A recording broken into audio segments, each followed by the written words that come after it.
Good morning. It's 5 o'clock now. I'm Joan Jones with your top stories. We are at 44 degrees now, partly cloudy skies. Here's the best part. We've got 72 degrees coming later on today and decreasing clouds. We could see some sun today as well. A major escalation of the war with Iran as Tehran continues its series of retaliatory strikes against nearby Gulf states. Qatar reporting multiple fires at the world's largest liquefied natural gas terminal. The Qatari government saying Iranian missiles targeting the terminal. The new escalation triggered by Israel bombing the world's largest gas field in Iran, the South Pars gas field. Iran vowing to retaliate, unleashing fears the energy crisis is dangerously spiraling. In response, President Trump overnight posting no more attacks will be made by Israel on the gas field unless Iran attacks Qatar's gas terminal again. ABC's Patrick Revo reporting there in Doha. In Nashville, a neighborhood has been shaken after a man was found dead in the woods near their homes. This happened at the Doverside Drive and Oakwood, Oakview Drive area where a homeless camp has been growing. This was what we feared the most, was that something like this was going to happen, and it shouldn't take somebody dying. Less than 2 football fields away from my house. We've raised our sons here. I don't know what's happening to Nashville. That woman telling WSMV4 that Nashville officials aren't listening to their concerns and their calls to clean up that area. Market numbers brought to you by Beacon Capital Management, online at beaconcm.com. Stocks plummeted after a report found inflation was getting worse before oil prices started surging. Losses then increased when the Federal Reserve Board announced it was leaving interest rates alone. And Chair Jerome Powell pointing to too much uncertainty with the war in Iran and President Trump's tariffs. The Dow lost 768 points, or 1.6%. The S&P dropped 91. The Nasdaq sank 327. The Bureau of Labor Statistics reports the Producer Price Index, or inflation at the wholesale level, unexpectedly accelerated last month to 3.4%. And those cost increases could hit U.S. households if producers pass them all along. There were some outliers. Macy's jumped 3% after reporting stronger profit and revenue for the latest quarter than expected. And drone software developer Swarmer surged 74% a day after its initial public offering. Michelle Franzen, ABC News. Also yesterday, Fed Chair Jerome Powell threatening to stay on even after his leadership term ends until a criminal investigation of him by the Justice Department is over. We've got stock futures mixed this morning with the Dow futures up 22, but the NASDAQ futures down 17. Also, crude oil, Brent crude, sitting at $109 a barrel this morning. That is the latest news. Your traffic is next. I'm Joan Jones, WTN News.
Got a problem in Hermitage this morning on 40 westbound at Stewart's Ferry Pike. That's exit 219. The left shoulder is blocked off by a crash. Traffic every 10 minutes every morning on Super Talk 99.7 WTN.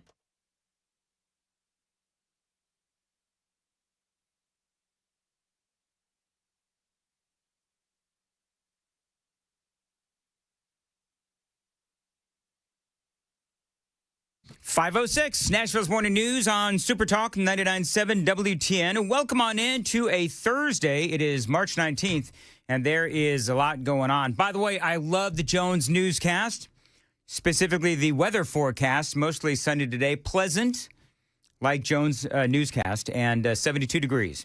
And appreciate you listening to Nashville's Morning News, powered by Tennessee National Golf and Waterfront Community.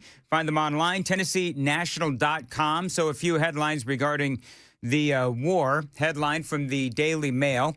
Pentagon is asking the White House, they say, for $200 billion as Donald Trump considers deployment of thousands of troops for the next phase in the war with Iran. So there's a couple of different outlets reporting this. The Washington Post is one, reporting the Pentagon has asked for the $200 billion.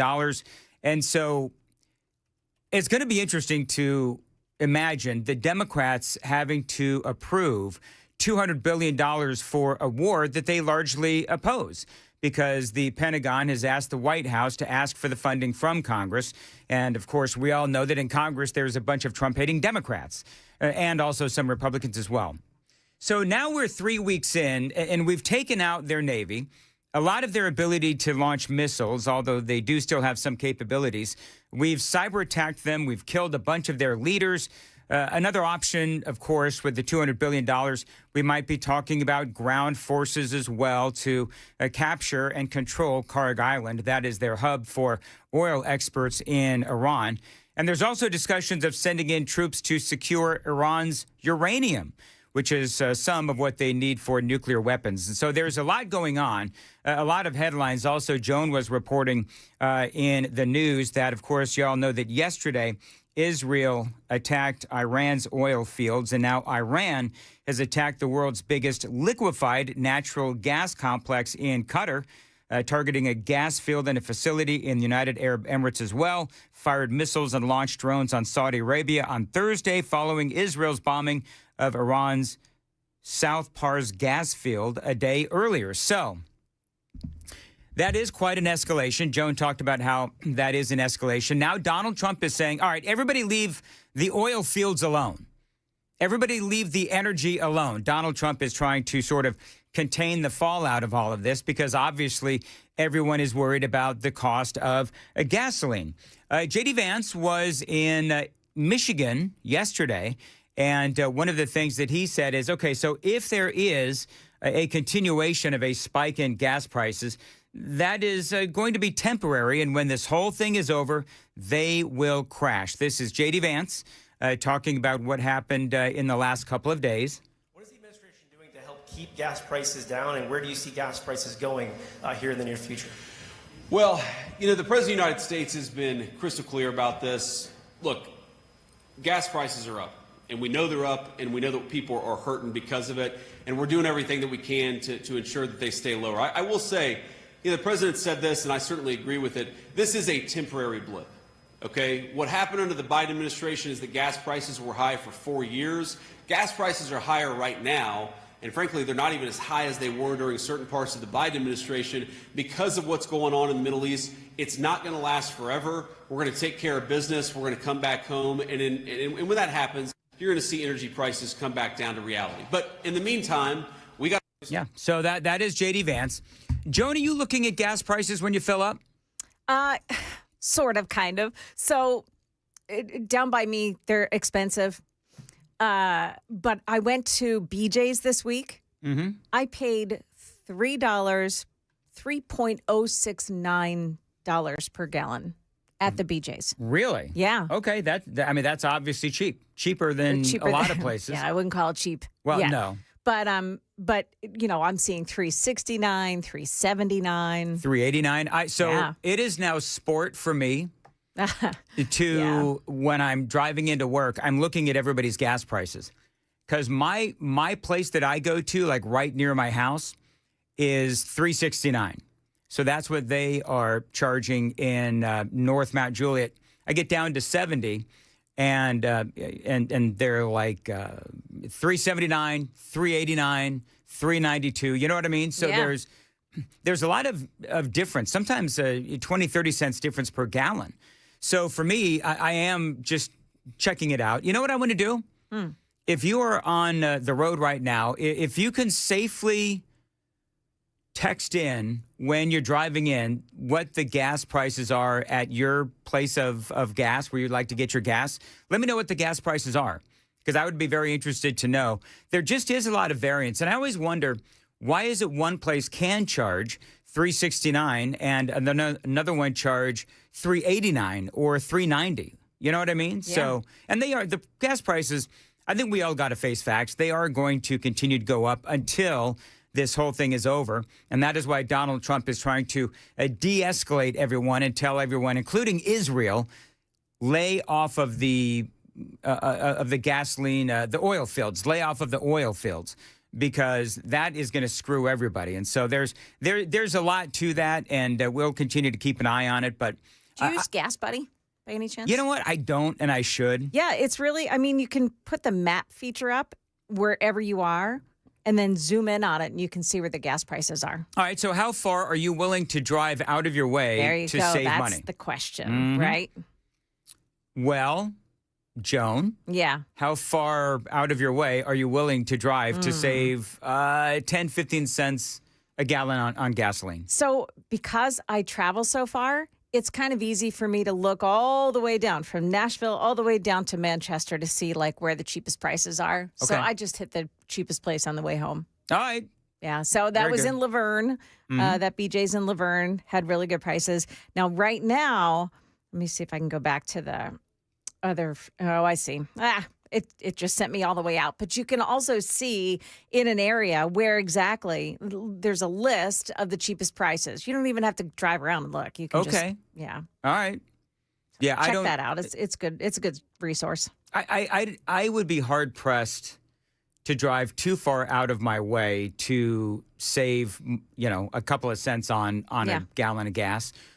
But my place tends to be pretty much cheaper than most of the other places in my area anyway. I'm not going to tell y'all exactly where it is because I want to keep it my little secret. It's But- very selfish of you, Dan. Well, The cheapest place around here, and now in the Nashville area, I Yes. just put it in, Kroger in Columbia has $3.09. no, 309. $3.09. The Walmart in Madison, Mm-hmm. $3.15. Same for the Sam's Club in Hendersonville. That's $3.15. Okay. Costco, Hendersonville, $3.19. So we're all, pretty much around that same area, the same Yep. neighborhood of prices. All right. BJ's in Mount Juliet, $3.28. That is close to my house in a far away kind of a way. But, $3.29 is good because that is like 40 cents cheaper Yeah. than the place that I've been going to. Now, 40 cents a gallon, that is worth driving out of your way. Yeah, I think so. That is Yeah. worth driving out of your way. By the way, I got to hand it to Joan. She was spot on. Joe Kent ends up on Tucker Carlson's show. I nailed it yesterday. I said it. You did. We were like, oh, he's going to end up on Tucker. He's going to end up on Candace Owens, perhaps. Yep. So I've got a lot of audio of Joe Kent. You've got Joe Kent, Donald Trump's former head of, oh God, what is it?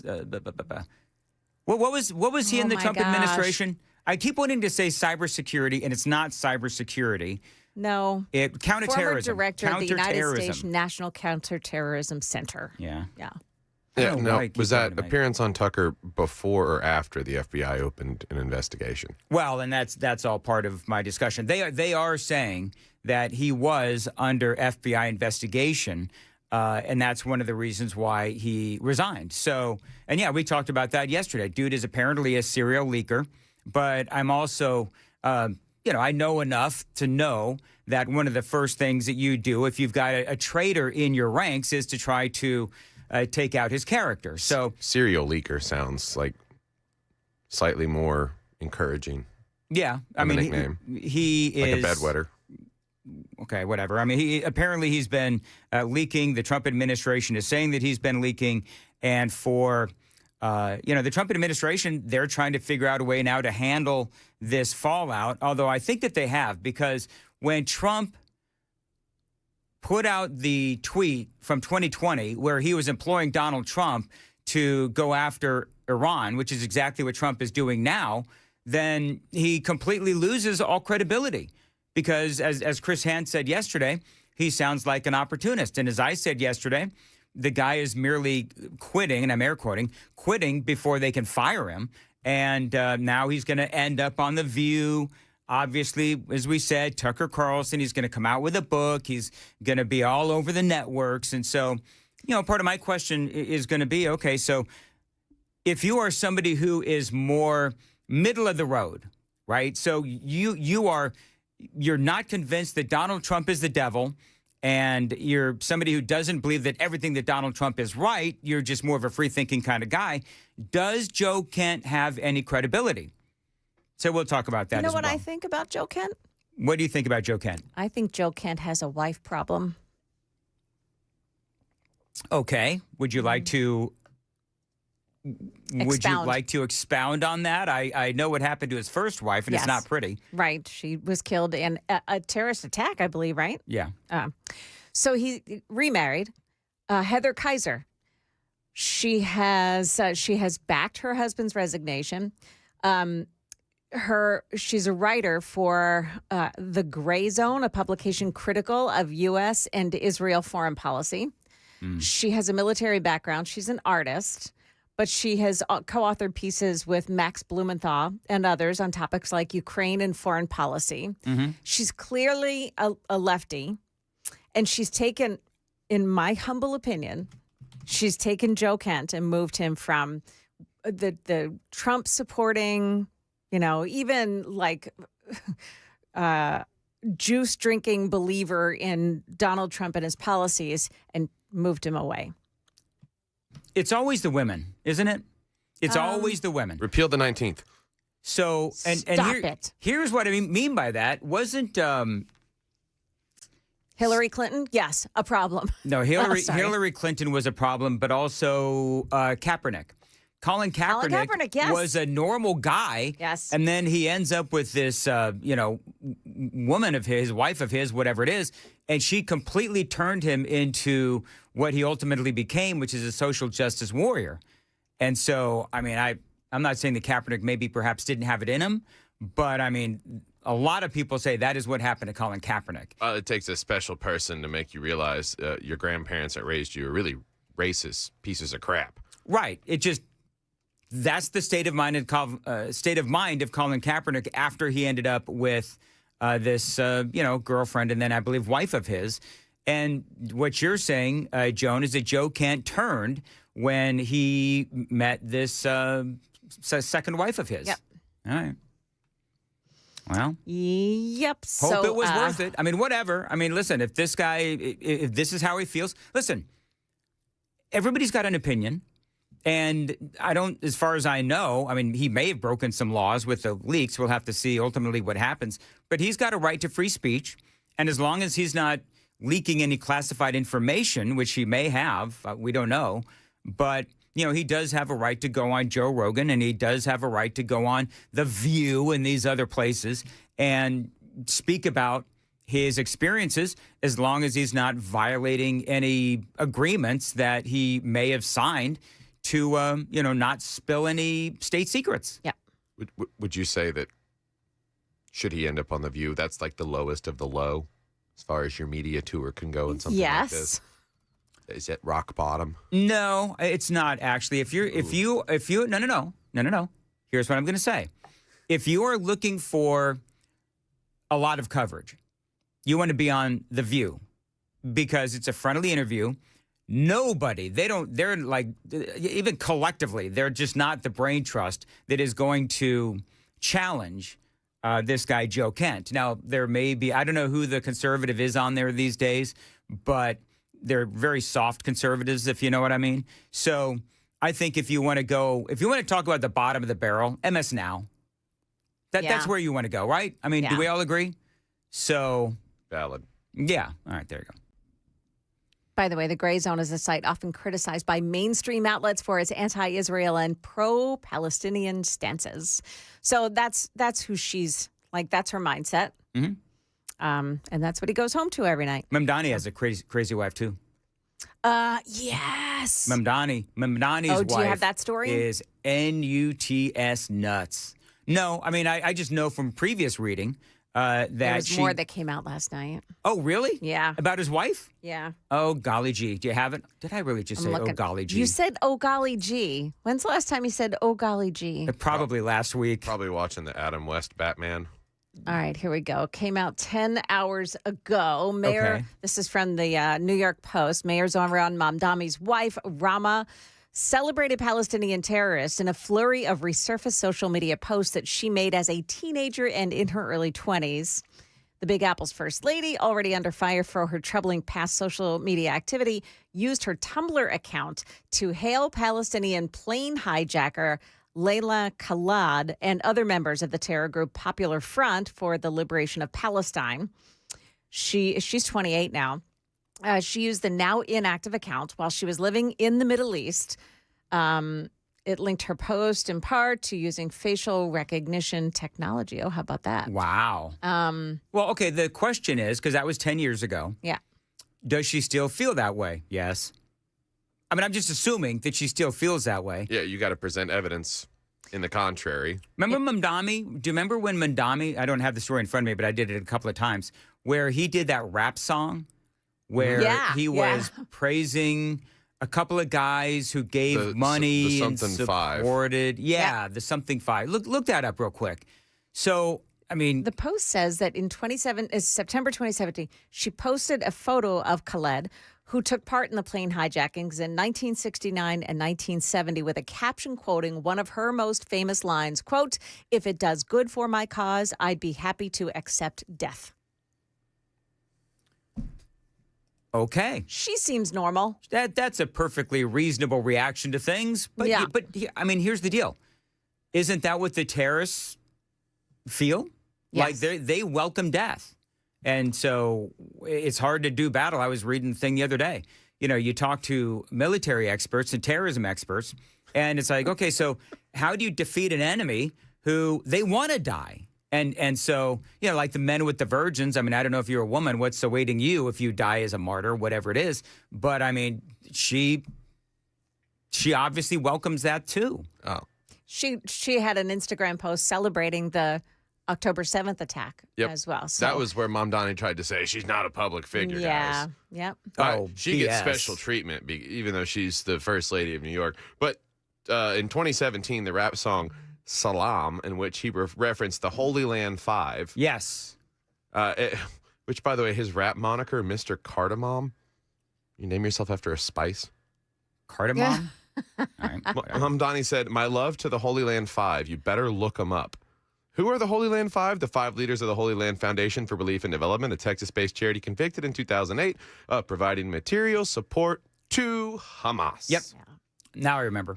Yeah, he was praising these guys, and that's why Andy Ogles, remember this whole story? Yes. Andy Ogles wanted to take away his naturalization status because he was lending support to terrorists or people that support terrorist organizations. And I'm going all this from memory, but yeah. No, you're right. Yeah, but okay. So I mean, this is. When you fill out that form, you have to check a box that says, "I have not donated to any known terrorist organizations that hate the United States or lended support to." Yeah, that's exactly right. So as crazy as people thought Andy Ogles was, and I had him on the show, as crazy as people thought Andy Ogles was, when you looked at it and you looked at his reasoning, it made perfect sense. Now, obviously, nobody wanted to go down that road, whatever. But I mean, for me, it's obvious that Mamdani and his wife complement each other clearly. And one of the things that they have in common is a hatred of Israel and a love of terrorism. That's just what it seems like to me. So no, but good catch, Joan. I had no idea that she was in the news today. Yeah. And you might want to go back even a few more years and see if you can find her MySpace account. Ooh, yeah. I bet you that she was posting some stuff on MySpace when she was 12. hold on. She's 28. Yeah. Yeah, she probably wasn't on MySpace. Oh, no? Yeah. I don't know. I didn't have. Joan, did you have a MySpace? No, because we were too old. Well, I did because my niece was on it, and I was trying to Be hip. help her. No, I was trying to help her, and my kids were really young at that time, but she was a little bit older, and I was trying to help her out. So I tried to hang out with her on MySpace and be the cool aunt. If you try to get on your old MySpace, obviously No. it's no longer active. Sam, were you on MySpace? Never. Okay. It's too young for me. I'll be 30 in a month. So, how old would somebody have to be if Amy had a MySpace? My wife had a MySpace. Yeah, there and you she's go. I'd say 40. mid to late 30s, early 40s. Yeah, Probably yeah, would be yeah. peak window for it. All right, 5:26. Joan's got the news at 5:30. Joan. Yeah, coming up here, it looks like NES is off the hook for accountability. We'll tell you why. Also, another reason the Trump administration is being called racist. Those stories coming up here at 5:30 on Super Talk 99.7 WTN.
Good morning. It's now 5:30, and I'm Joan Jones with your top stories. We're checking out the forecast here. 44 now. It's partly cloudy, but we're going to get up near 72 degrees. What a sweet day ahead. A bill aimed at making utility companies more accountable during emergencies and natural disasters died in committee yesterday at the Tennessee State Capitol. Now, that measure would have required NES and others to deliver timely information to customers, including where crews are working. Some members of the Business and Utilities Subcommittee said they voted against the legislation because they believe that NES has already taken steps to incorporate accountability. There is growing concern for a University of Alabama student. He's gone missing after a night out with friends during a spring break trip to Barcelona, Spain. Police say James Gracie was last seen around 3 a.m. Tuesday outside a popular nightclub. His mother says authorities have now recovered his phone, and a local newspaper reports police have obtained security footage of Gracie leaving the club with another person. Authorities launching a helicopter to search surrounding areas. They say no leads are being ruled out. Family members describe the 20-year-old as a kind, responsible, and devoted son and brother, visiting Spain for the first time. Friends are now handing out flyers urging anyone with information to come forward. That's ABC's Hannah Battah. And in a move that's angering some Democrats, the Trump administration is going to display a bronze statue of Caesar Rodney at Freedom Plaza in downtown D.C. for a period of 6 months. That statue recalls Rodney's famous ride in 1776 from his home in Delaware to Philadelphia to sign the Declaration of Independence. The problem, at least for Democrats, is that Rodney was a plantation owner, and that statue was torn down in 2020 in Delaware amid racial justice protests. The administration says displaying that statue is part of its commitment to acknowledging the full breadth of our nation's history. That is the latest news. Stick around. Your traffic is next. I'm Joan Jones, WTN News.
Looking good now. No problems to speak of on 65. A little slow on 24. Westbound lanes heading into the merge with 40. You have no problems this morning on 40 itself. Traffic every 10 minutes every morning on Super Talk 99.7 WTN.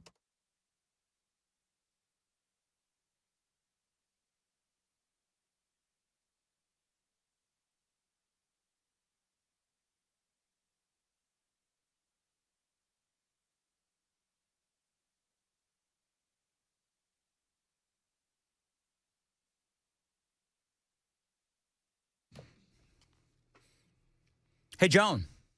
Yes. You want to hear that ZipRecruiter spot again? Not exactly. Have you Why? ever? Have you ever? It played twice in one break, and it's so. Here's what happens in like the 5 o'clock because people are commenting on the super text line. Enough with the ZipRecruiter commercial. I guess it ran a couple of times. It's not done. Do you know what the best thing is about that ZipRecruiter commercial that we keep hearing? That it's not Cars for Kids. Yeah, there's that. I mean, come on, There's man. that. Yeah. I don't know what it is, but like the 5 o'clock hour, because it's early in the morning. Yeah. And so it's like a commercial dumping ground. Do you know what I mean? And so hopefully we won't hear it all that much after the 6 o'clock hour. We used to have This one is commercial. The make good hour. Yes, I remember quite some time ago, we had not only Cars for Kids, but we also had a commercial where somebody's stomach was gurgling and it sounded like, and it was like a diarrhea commercial or something. I don't know what the heck it was. And every morning, Johnny and I would look at each other and go, I can't believe this is playing first thing. And then we isolated, I isolated the sound of the stomach gurgling and I started playing it over and over again. How very teenager-ish of you. I got in trouble. I got called down to sales, and then, Dan, do we have a problem? That's funny. 4859 says, at least it's not the bowel movement spot. Yes, exactly.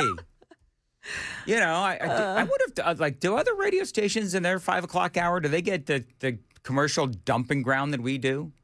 I think don't so. know. I think it's endemic of I'm every usually radio listening station. to WTN at 5 o'clock in the morning. Yeah. And you should, too. Anyway. Sean Ryan had Joe Kent on about 3 months ago.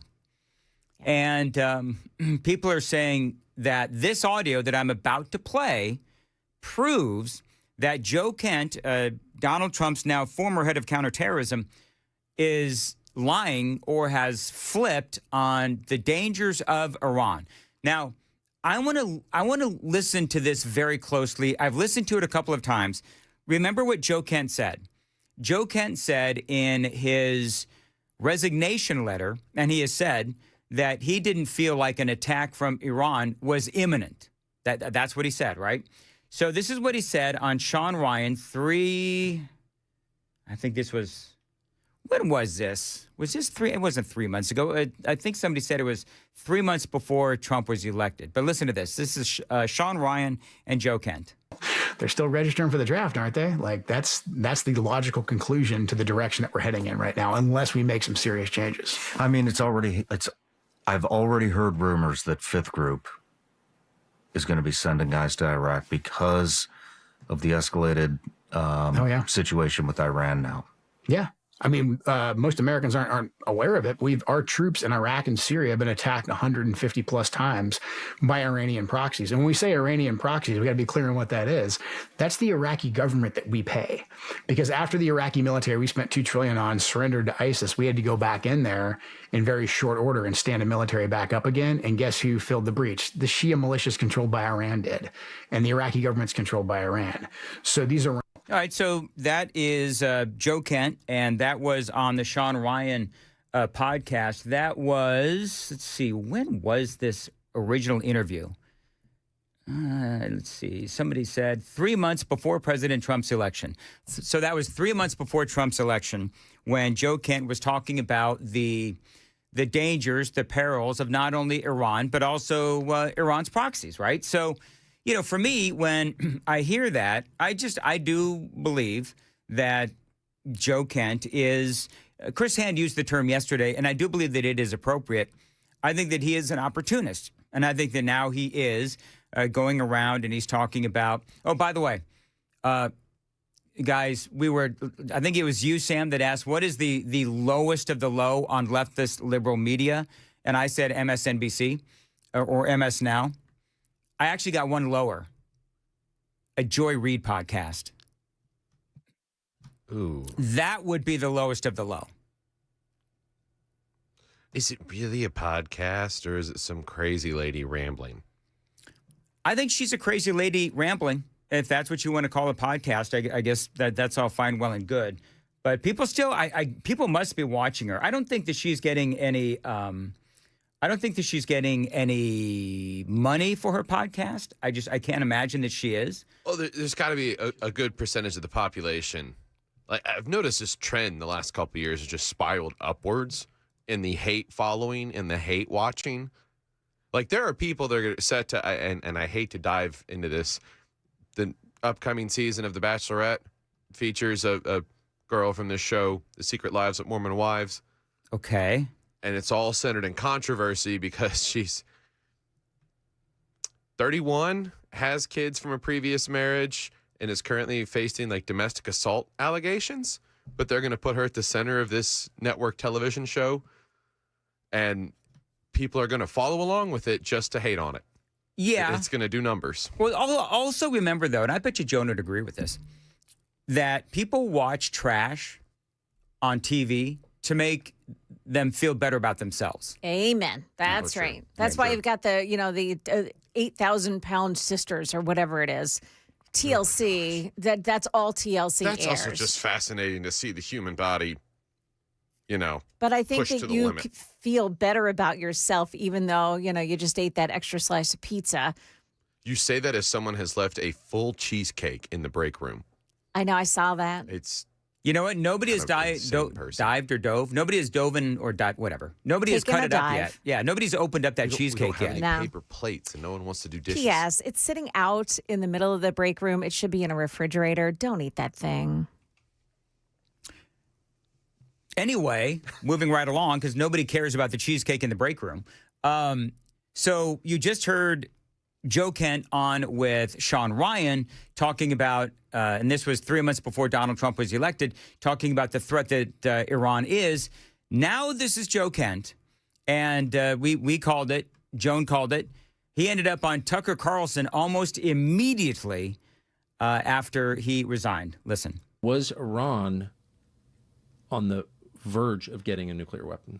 No, they weren't, 3 weeks ago when this started, and they weren't in June either. I mean, the Iranians have had a religious ruling, a fatwa, against actually developing a nuclear weapon since 2004. That's been in place since 2004. That's available in the public sphere. But then also we had no intelligence to indicate that fatwa was being disobeyed or it was on the cusp of being lifted. All right, so can I just say that for a guy who was the head of Trump's counterterrorism, does he really think that Iran is going to follow their own fatwa? I mean, obviously, these nations lie. Obviously, this is something that they are willing to lie. A lot of people, because this fatwa, when it goes back to 2003, 2004. I mean, it goes back a long way. And so, to me, I think that he is, for Joe Kent, for him saying, oh, yeah, well, Iran says they're not into getting a nuclear weapon and they have decided that we're not going to do this. I think that's obviously something that they did to quell any kind of suspicion. It wasn't actually something that, okay, here's what I would ask. If that was true, then why were they so secretive when it came to the Iranian nuclear deal, and they didn't want anybody to investigate their nuclear facilities? Anyone? Joe Kent? Follow-up question maybe by Tucker Carlson? Anyone? There was no follow-up question. This was the Tucker Carlson interview with Joe Kent was nothing but we're right and everybody else is wrong, right? And everybody's sort of nodding their head. There was no follow-up question. There was no challenging of Joe Kent in anything that he said. So that would be my question. if there was no real look for, no real attempt by Iran to develop nuclear weapons, then why are they so secretive about their nuclear program? I mean, it's a simple question. I mean, I watched a good part of this interview with Joe Kent and Tucker Carlson, and you could shoot holes right through almost everything that Joe Kent said. I was like, maybe you're just pretending to be dumb. Now I don't think it's an act. There you go. It's exactly right. So, no, we cannot trust Iran not to lie to the world. I mean, you want to count up some Iranian lies? They deny funding terrorism. They'll deny that rockets sent from their proxies or their nation are sent into Israel and are killing children, even though we can see exactly where they're coming from via satellite technology. So Iran lies all the time. So why in the world would anyone believe, Joe Kent, why would anyone actually believe that a nation of terror, that a nation that funds terror, would actually obey this fatwa? So stupid. Why are you laughing in there, Sam? Your pronunciation, it's a funny word no matter who says it. Am I saying it wrong? I don't know. I mean, a lot of folks say it was a diplomatic tool and nothing more. Yeah. Fatwa. I don't know. Well, let's listen back real quick. Was Iran on the verge of getting a nuclear weapon? No, they weren't, 3 weeks ago when this started, and they weren't in June either. I mean, the Iranians have had a religious ruling, a fatwa, against... Fatwa. Whatever. It's just... It's a religious ruling. Yeah, it doesn't translate well. Right. Yeah, exactly. And by the way, I'm not exactly trusting of their religious rulings either in Iran. So for me, I think that part of what they're doing here is, in my opinion, they are cherry picking certain pieces of history and not looking at the behavior of Iran over the past, 30, 40 years. When they've been out, killing gay people and starving their people and killing their own citizens. I mean, saying that Israel has no right to exist. I could go on and on with this, but everybody knows, except for apparently Joe Kent and Tucker Carlson. So to me, here's the deal. If you believe that Israel is leading Donald Trump by the nose, and if you believe that Iran has no interest in nuclear weapons, then you can just be a lapdog and you can just, listen to Joe Kent and Tucker Carlson all day long. And then he'll, again, be on The View. He'll end up on Candace Owens. He'll end up on the networks. And nobody will actually challenge what he is saying. Just to point out, the majority of the people that believe that also believe that men can be women and vice versa. And, well, no, I think there's some conservatives. There are some conservatives who believe they're very anti-Israel. Well, and that's fine. Well, but just saying that you're lumping yourselves in with that crowd is what I'm... Yes, exactly. Let's see here. Again, don't forget that back in 2020, Joe Kent encouraged President Trump to bomb Iran via social media. This, again, was put in place back in 2004. And in 2020, Kent told the president to bomb Iran's nuclear capabilities. So my question would be then, what changed? I mean, as I said, he was under investigation, so he quit. He's going to become the darling of people, again, like Tucker Carlson and the other media outlets that are supportive of this whole anti-Israel narrative. He'll write a book, and he'll become famous. I bet you he'll probably become a military analyst for CNN. I was thinking he might get a hold of Jake Tapper's publicist. Right, but I think that's what he'll probably become. He'll probably become a military analyst, a terrorism analyst for CNN. Because if he had just gotten fired by Donald Trump and he didn't go out in a blaze of glory, then he wouldn't become relevant. He wouldn't become famous. I don't know if he'd end up on Tucker Carlson or not, whatever. But this way, he quits and he burns the place down on the way out. But he was under investigation, and we'll have to see where that investigation goes. By the way, I've got a lot more on this interview between Joe Kent and Tucker Carlson coming up in the next hour as well. It is 5:52 on Super Talk 99.7 WTN, and Joan has the news coming up at 6. Joan. Yeah, coming up today on Capitol Hill, a possible vote on the confirmation to get a new DHS secretary. We've got the latest on that coming up here at 6 on Super Talk 99.7 WTN.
5:57, Nashville's Morning News on Super Talk 99.7 WTN. Hey, Joan.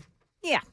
Apparently, there's Kool-Aid in Wally's bean machine this morning that's So disguised as coffee. Yes, yeah. 25:53. Dan, you have swallowed every bit of the Kool-Aid. Talking about and defending Israel and talking about the Tucker and the Joe Kent discussion last night. No, I haven't swallowed every bit of the Kool-Aid. I'm looking at it from my perspective. In 25:53, you can look at it from your perspective if you so choose.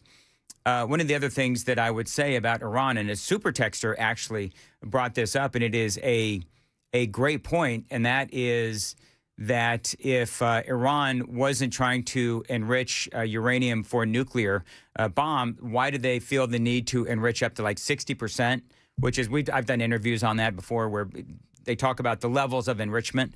It was for energy because they need to keep the lights on in Iran. Keeping the lights on is enrichment at 5%-ish. So, by the way, I'm a little embarrassed, Joan. Why now, Dan?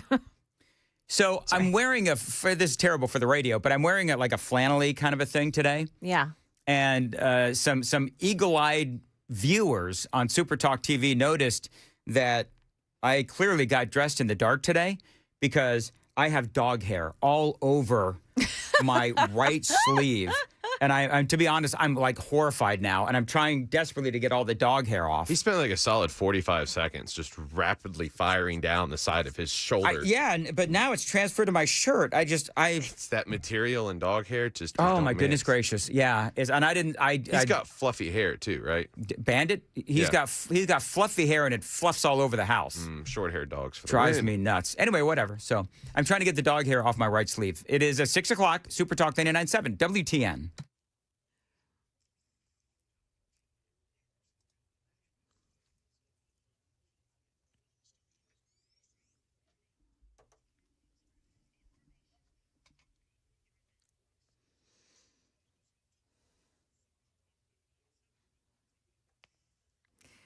Good morning now, 6 o'clock, and I'm Joan Jones with your top stories. Looks like Rutherford County will be getting a new jail after commissioners voted unanimously to support moving ahead with their plans.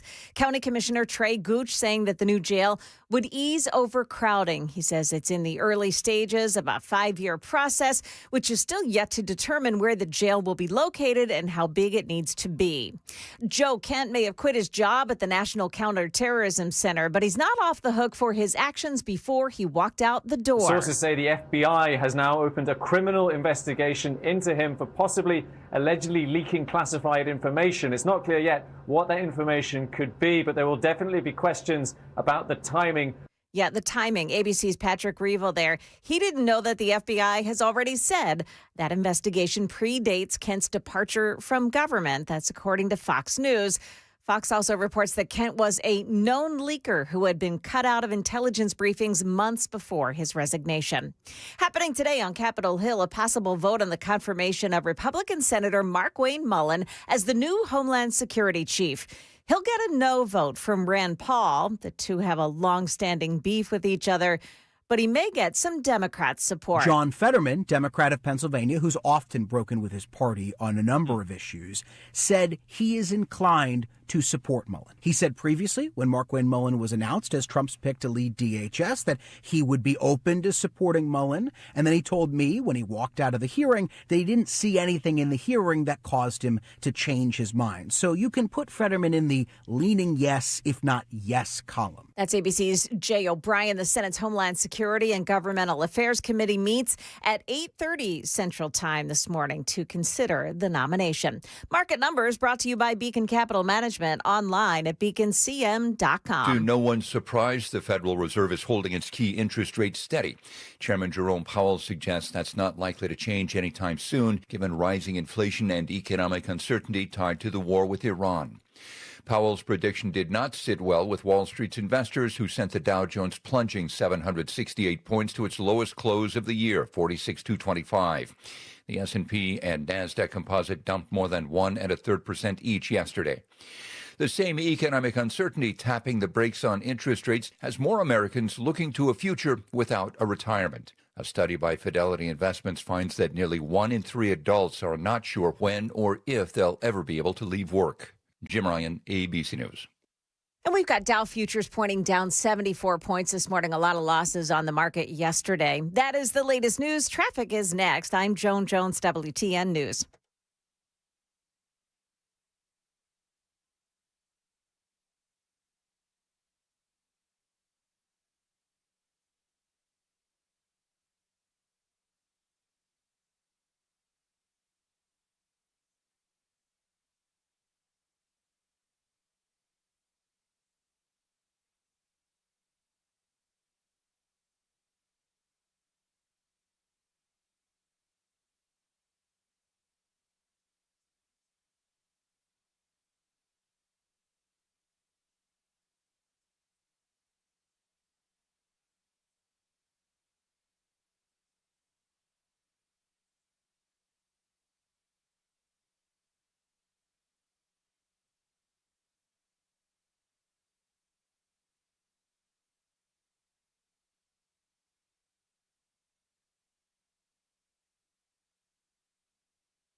There is an accident this morning eastbound on 40. It's past Beckwith Road and some debris in the center lane. That may be causing some slowdown and some swerving this morning. White House, you've got an accident south on 65.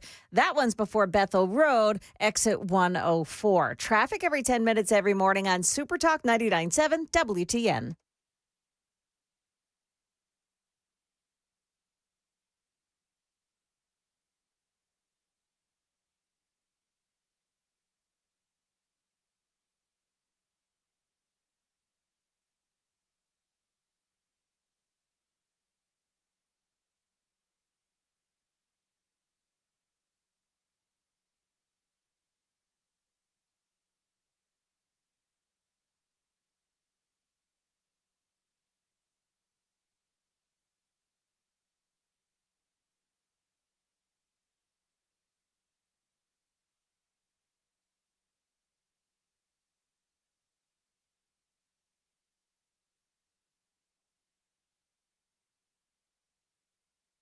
.606 Nashville's Morning News on Super Talk 99.7 WTN, and good morning to you, and welcome on in to a Thursday, March 19th, and hope you are doing well. There's a lot of news to get to, and I've been playing some audio from this interview, Joe Kent and Tucker Carlson. And, you know, when you watch this interview, and I'm sure that a lot of people are going to be playing audio from it today, so glad I could be the first here on WTN, but you know, you listen to the interview, and as I said in the last hour, and then I've got some new sound bites for you, but it's clear that these two guys are on the same page. And so I didn't see really any portions where Tucker challenged Joe Kent, and I think that there's clearly places where in this interview that he should have or could have been challenged. And one of the things, of course, Joan has been talking about it. I've been talking about it. We all talked about it yesterday when this whole thing came down, or earlier in the week, where, Kent was a serial leaker, and that is the accusation. There's been an FBI investigation into Joe Kent, and I believe that is why he ultimately quit. It's like, okay, you can't fire me, I quit. We'll see where that investigation goes. There are some people that are saying that he will ultimately be charged. I have no idea about that. I'm also been around the block a time or two, so that I do know that one of the things that you do if you've got somebody bashing you from inside your administration is you try to impugn their character. So the question is, how far back does this investigation go? Does it go back to before he actually resigned? And we talked about yesterday, not to repeat yesterday's monologue, but word is that Joe Kent had actually been phased out. He wasn't involved in any of the planning on Iran because of the fact that he was a serial leaker. So this interview with Tucker Carlson, there really wasn't anything that was surprising here. One of the things that they said regarding Iran and nuclear weapons, because it is his opinion that Iran was not trying to get nuclear weapons. They were not close to developing nuclear weapons. And he also said that Gaddafi in Libya or Saddam Hussein in Iraq both admitted that they did not have weapons of mass destruction, and both were eventually overthrown and killed. So Iran, watching that, they don't want to seem like they have no real nuclear weapons. This is part of that discussion. This is Joe Kent and Tucker Carlson. Position, when viewed from the lens of the region, was actually fairly pragmatic. They were preventing, themselves from developing a bomb, but they still wanted the ability. They wanted the ability to enrich. They wanted the ability to have some components so that they weren't completely stripped of it. And when we always assessed that they were either several months or a year, 2 years away from actually being able to develop a nuclear weapon. And that's not because the Iranians are stupid people. I think we can tell right now that the Iranians are anything but stupid. They had the ability, I think, that the brain power to actually develop one, or they could have simply traded a ton of oil with Pakistan or with someone else to actually get a nuclear weapon. They were not doing that. We had no intelligence to indicate that they were. So again, the way that they behaved, and there have been, by the way, nuclear agencies that have accused Iran, because of the way that they were enriching their uranium, that they were trying to get nuclear weapons. I can't argue with Joe Kent. I mean, clearly his mind is made up. But, for me, when you listen to this, he just said Iran could be a couple of months away from producing a nuclear bomb. That's what he said. Now, he's ultimately trying to say that it doesn't justify what Donald Trump did. Then they brought up this statement from Marco Rubio. Now, this is a statement this statement from Rubio has been played over and over again, and it has been analyzed and discussed and dissected a whole bunch of different ways. But they brought this statement up by Marco Rubio. And so the president made the very wise decision. We knew that there was going to be an Israeli action. We knew that that would precipitate an attack against American forces. And we knew that if we didn't preemptively go after them before they launched those attacks, we would suffer higher casualties and perhaps even higher those killed. And then we would all be here answering questions about why we knew that and didn't act. So the imminent threat that the Secretary of State is describing is not from Iran, it's from Israel. Exactly. And I think this speaks to the broader issue. Who is in charge of our policy in the Middle East? Who is in charge of when we decide to go to war or not? In this case, with what the Secretary described, and later on the President, later on the Speaker of the House, and the way the events played out, the Israelis drove the decision to take this action, which we knew would set off a series of events, meaning the Iranians would retaliate. So they didn't bring up the fact that Donald Trump came out and said, no, that it was he who pushed Israel into this, not the other way around. They also, by the way, failed to bring up the clarification that Marco Rubio later made.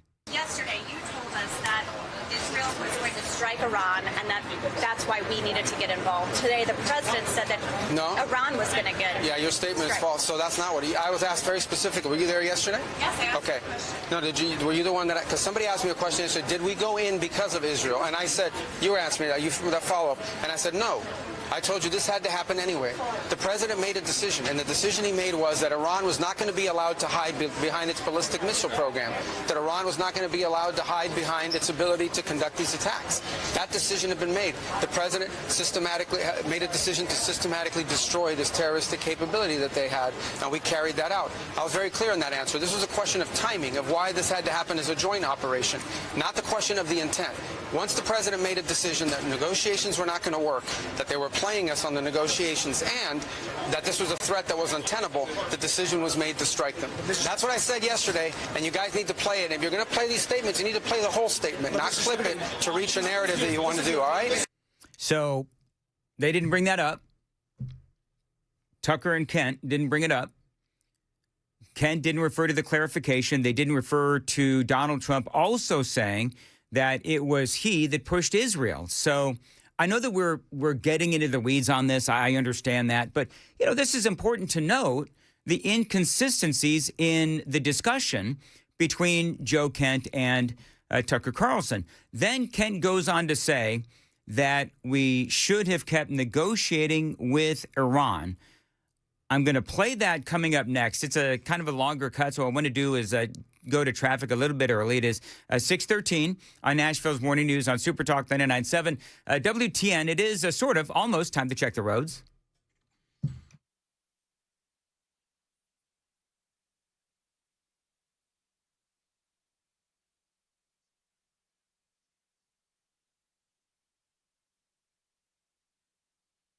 As far as your weather goes, mostly sunny today, pleasant, and a high of 72. Appreciate you listening to Nashville's Morning News on Super Talk 99.7 WTN. Just kind of playing some select cuts from the interview between Joe Kent and Tucker Carlson. And as I said, I know I'm getting into the weeds on this stuff, but I do believe that it is important because we are in the middle of a war or an excursion, whatever you want to call it.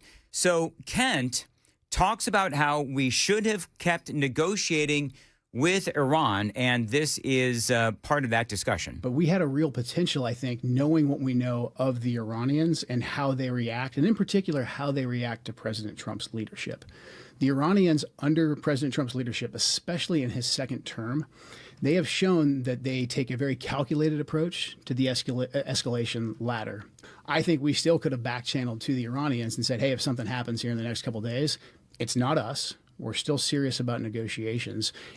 All right, so that's all fine, if that's his opinion.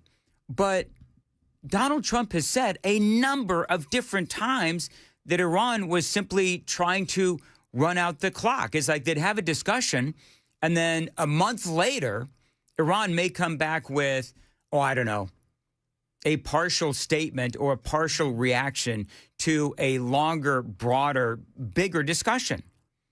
And so trying to negotiate with them was going at a snail's pace.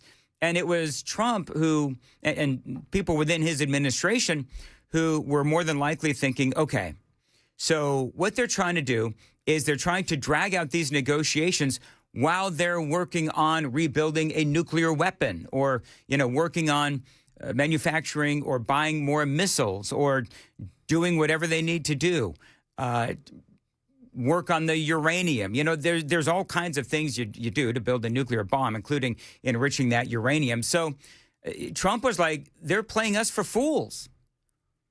Because what they're doing is they're just stringing us along. And then all of a sudden, now they have a nuclear weapon. And now Iran holds all the cards. And so that's why the president did what he did. That's why we're working with Israel to do all of this, because can you imagine? I mean, we're talking earlier in the program where Israel did launch attacks on Iran's oil fields.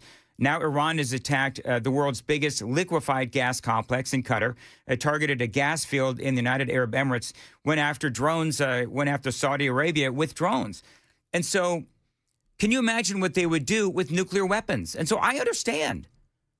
I do understand why it is that Trump is doing what he's doing. Do I still have concerns? Absolutely. Does that make me a warmonger? I don't believe so. Does it mean that I drunk the Kool-Aid like some people on the super text line are saying? No. I've just got an opinion, and guess what?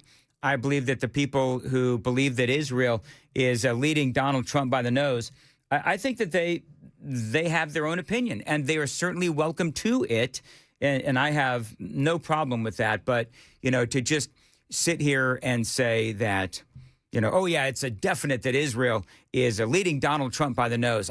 Listen, I've been watching Donald Trump for years, and I don't believe that he is someone who is going to allow himself to be led by the nose. And so, for me, the Tucker Carlson, Joe Kent conversation, if you are of like mind with them, you are going to love this interview. But, I'm watching the interview. I'm pulling clips off the internet.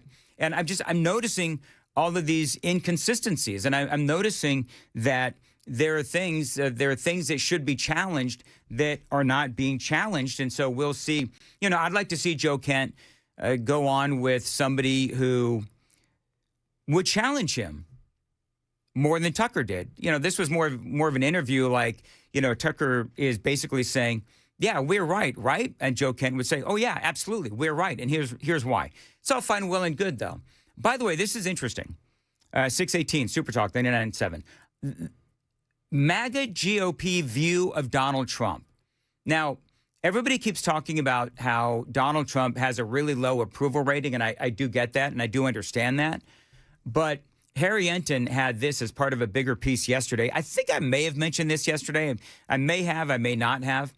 But MAGA, and let's put that in air quotes, people who are supportive of Donald Trump are supposedly also supportive of this excursion or war or conflict in Iran by almost like 100%. Listen to this. MAGA view of Donald Trump, 100% approval rating. I mean, this almost sounds like propaganda, but it's on CNN. Yeah, sometimes you look at the polling data and there are numbers that just jump off the screen at you, and this is one of those. Because just take a look here. MAGA GOP view of Trump, approve 100%. I mean, that sounds like some Kim Jong-un stuff, doesn't it? Like, is there a, Joan and Sam, is there? It's actually what the last presidential election in North Korea was. 100%? 100%. Big difference between an election, votes counting, and people who say they support the president. I still don't buy 100% on the poll. But see, I did. I said this yesterday. Yeah. So if we're talking about MAGA, what are we defining as MAGA? Because if you are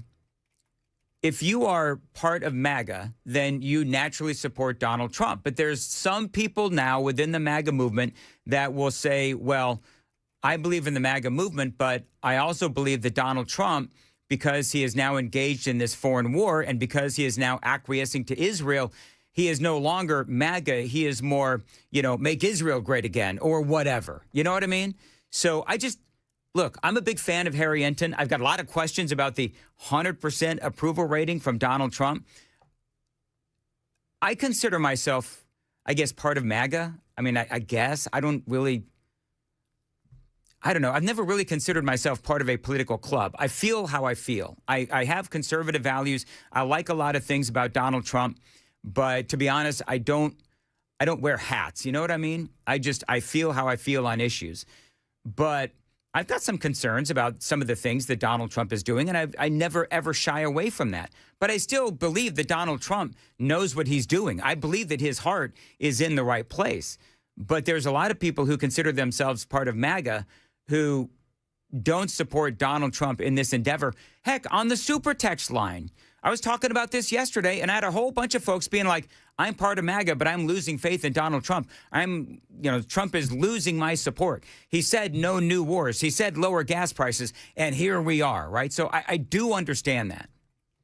I do understand that there are different ways to look at this. So I saw this from Harry Enton. And by the way, this is a source from NBC News. Here's more. 100%. If you are a member of MAGA and the GOP, you approve of Donald John Trump. 0% say that they disapprove. You don't have to be a mathematical genius to know you can't go higher than 100%. He is the 1972 Miami Dolphins. All right, there you go. That made my husband laugh. He's the 1972 Miami Dolphins. Yeah, because they were undefeated, right? I think. Maybe. Anyway, so you buying that, Joan? 100% of MAGA approve of Donald Trump? Again, it just depends on... It depends on how they frame the question. Yes, so, it depends on how you frame the question and how you define MAGA. Yeah. So I don't know. Whatever. I thought that was interesting, though. Have you caught any more of Nick Shirley's videos from Los Angeles? Yeah. Oh, yeah. my gosh. And did you see what Gavin Newsom did? The meme that he developed, that he created and put out about Nick Shirley? No. Gavin Newsom is earning the name Gavin Newscum. Yeah. Oh, yeah. By what he is doing. He's basically intimating that Nick Shirley is a child predator by wanting to root out and post about the waste, fraud, and abuse that is going on under Gavin Newsom's nose, and he knows it's going on. We'll talk about that and a whole lot more as the morning continues to develop. It is 6:23 on Nashville's Morning News. Joan's got the news coming up at 6:30. Joan. Yet drones spotted over Washington, D.C., and it's causing some alarm. Also, the steep price a Nashville property owner is going to pay for knocking down a home. That's coming up at 6:30 on Super Talk 99.7 WTN. Thank you, Joan. And I want to tell you about my friends at Window Nation. Is your heat or AC running more than it should, no matter the weather? Well, you have some failing windows, particularly speaking, specifically, your windows insulation is failing. And basically what you need some new windows, like I did. And I called Window Nation years ago, and I am a sponsor of Window Nation. I love what they do because not only do they have great windows, but also they give you opportunities to save every single month. And so right now, the more windows you buy, the more money you are going to save, courtesy of Window Nation. Up to 50% off all window styles. Also, when you call them, you're going to tell them that Dan Mandis told you to reach out. You want to also ask about their financing options, including $0 down and payments as low as $199 a month. So that's what I mean. You call Window Nation, you tell them Dan told you to reach out, and they're going to give you all kinds of ways to save on great windows. Again, up to 50% off all window styles and $0 down and payments as little as $199 a month. This is a company that's got an A-plus rating from the Better Business Bureau and a 96% customer satisfaction. This is my window company, Window Nation. So if you are looking to make investments in your home here in 2026, consider new windows from Window Nation. Find them online, windownation.com. That's windownation.com.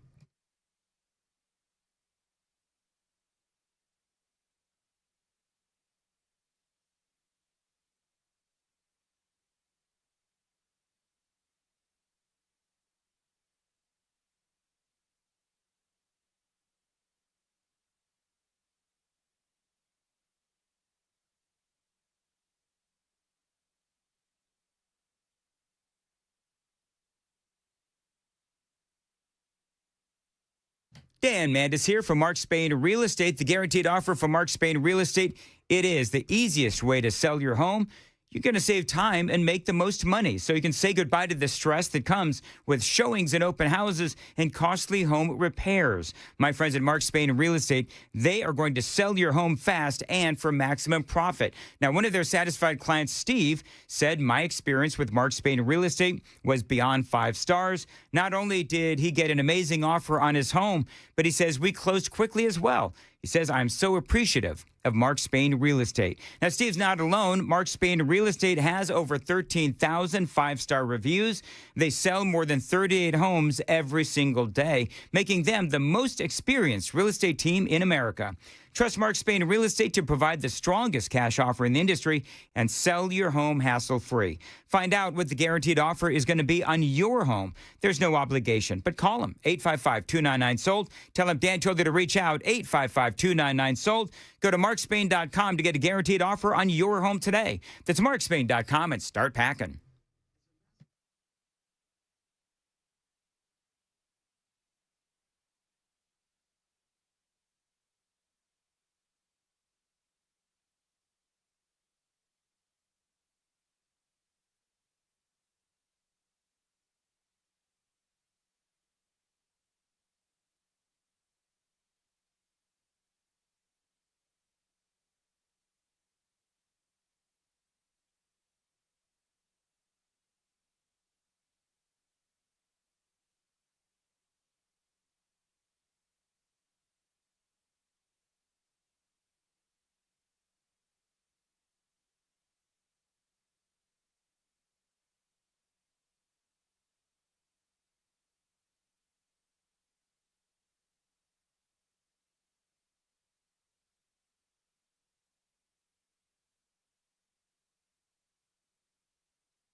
Good morning. It's now 6:30. I'm Joan Jones with your top stories. And drones have been detected flying above the Army base in Washington, where Secretary of State Marco Rubio and Pentagon Chief Pete Hegseth live at Fort McNair.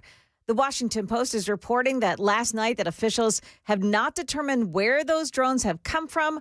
So far, Rubio and Hegseth have not been moved to another location. Israel hit Iran's largest gas field in a new set of strikes. Here's ABC's James Longman. Israel's strike on the Iranian gas field was pretty extraordinary. The Asulia refinery, it accounts for something like 75% of Iran's gas production. And there were these extraordinary videos showing flames and smoke coming out of this refinery. This really is the backbone of Iran's energy sector. It clearly threatens to cut off power to millions of people. Yeah, President Trump said that the U.S. had no advance knowledge of that attack and that Israel won't attack the gas field again. A building in a historic district in East Nashville that was knocked down without permission is going to be rebuilt. WSMV4's Marius Payton says that the house was operating as the Groove record store when the bulldozers moved in. I think that they need to be severely punished for coming in here and arrogantly tearing down a major resource in this community with no penalties. At 1103 Calvin Avenue, we're ill-informed. We're reckless. The property owner appeared at Metro Historic Zoning Commission yesterday seeking a permit and forgiveness. He claims he didn't know the home was located in a historic district, despite owning it since 2022. The board voted to deny his permit and for the home to be rebuilt at his expense. The new plans are due in 6 months. That's the latest news. Stick around. Your traffic is next. I'm Joan Jones, WTN News.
It's a crash in Talbot's Corner this morning that has the left lane blocked at 24 downtown westbound side just before I-65 North split. And traffic is stop and go up to that spot. Rural Hill, 24 westbound, just past Bell Road. You got a crash that's taking out the right entrance lane. Also, Antioch, Murfreesboro Pike, east of Franklin Limestone Road. Highway 49 in Pleasant View. There's an accident eastbound side, south of Clarksville Pike, Old Clarksville Pike. There's a crash on Briley Parkway out of B&A. It's at Glastonbury Road. Traffic every 10 minutes every morning on Super Talk 99.7 WTN.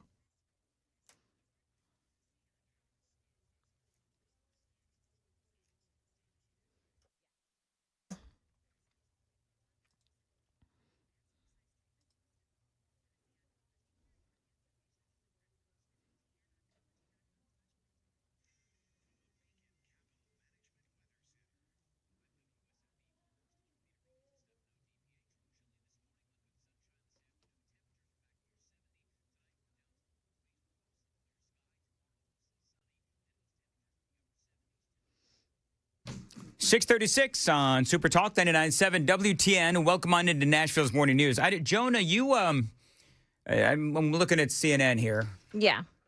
Blame Matt Murphy, who, by the way, congratulations to Matt Murphy. 1,000 shows on WTN. Nice. He wore a suit yesterday. For the special occasion? The special occasion of 1,000 shows. Nice. Yeah. And so congratulations to Matt. They, I don't know if they did anything for him at the station, but I mean, that's, I'm very happy for Matt. And as a guy who hired him, I don't say it often enough, but I'm very proud of Matt and the way that he has come in, and he has embraced, being part of the community, and the community has certainly embraced him as well. So I love when a plan all comes together, and congratulations to Matt Murphy. He was also wearing his grandfather's tie yesterday. Aw, that's pretty cool. It was pretty. You know what? Yeah. I've got one of my dad's ties. Do you? I do. Yeah. And you know what's so funny? It looks like Matt's grandfather's tie. So one day me and Matt should coordinate and wear our respective ties from my father and his grandfather. But anyway, again, congratulations to Matt. All right, So, now. you know what I have? What do you have? Well, I don't have it. My daughter does. My dad used to smoke a pipe. And she has one of his pipes with still the, he liked, what is it, vanilla cherry tobacco. Really? Very like a distinct smell. Mm-hmm. And so she has one of his pipes. Does she, she does not smoke it, no. No, I was going to ask if she sniffs it. Well, you can pretty much smell it when you walk by it. Okay. But it's fading. He's been gone a few years now, so yeah. And there's actually nothing wrong with that. We shouldn't, hold on, just give me one. All right. On my keychain, all right, so since we're doing this, give me just 3 minutes because this is like a relatable thing. Okay, yeah. On my keychain, for you folks watching at home or in the, whatever. So I've got something that my mother held on her keychain for about 20 years. She used to live in Hawaii, and she bought a thing that says Amber, and then it says / AMEPE. I don't know what that means, but I think it's her name and whatever they speak in Hawaii. Oh, okay. Hawaiian, whatever. Yeah. But it says Aloha, Hawaii. So, she carried this on her keychain for years. So I, of course, have it on my keychain. I also have on my keychain a thing that my father had on his keychain for years. This is like I think it's a screwdriver kind of a thing. Maybe somebody can tell me exactly what it is. I don't know what it is, but it was on my father's keychain. And I remember it being on my father's keychain for years. So when he passed away, I grabbed this and put it on my keychain. I've had these my mom just died a couple of years ago, but my dad died over 20 years ago. And I've been carrying this around for 20 years. Wow. And also in my car, my mom used to have a cross that she carried like on the rearview mirror of her vehicle, and so when she passed away, I was able to abscond with that, and I put it on my car. So it's kind of like everywhere I go, I've got a piece of mom and dad with me. So that's what I do, and I'm sure that probably the super text line is flooding right now with Yeah. What mementos have you saved from your parents when they passed away? Because, a lot of people will fight over, diamond rings or earrings Right, or that right. kind of stuff. I'm a little knick-knack kind of a guy. And just little things that reminded me of my parents. And, of course, I have my memories as well. So, anyway, oil markets. Joan, so do we have an indicator as to how oil is doing right now? So there's the oil market's they have a bunch of different indexes. But Brent crude is the global benchmark. So that's what everybody will look to for prices. Now, I'm not sure which contract this is. There are different contracts, but the current price for Brent crude is at 108.06, which is up $5 today. Okay. So, the explosion of that oil field, the gas field, the gas field, really set things back. In the United Arab Emirates. In the United Arab Emirates. Yep. So, it's not a good thing.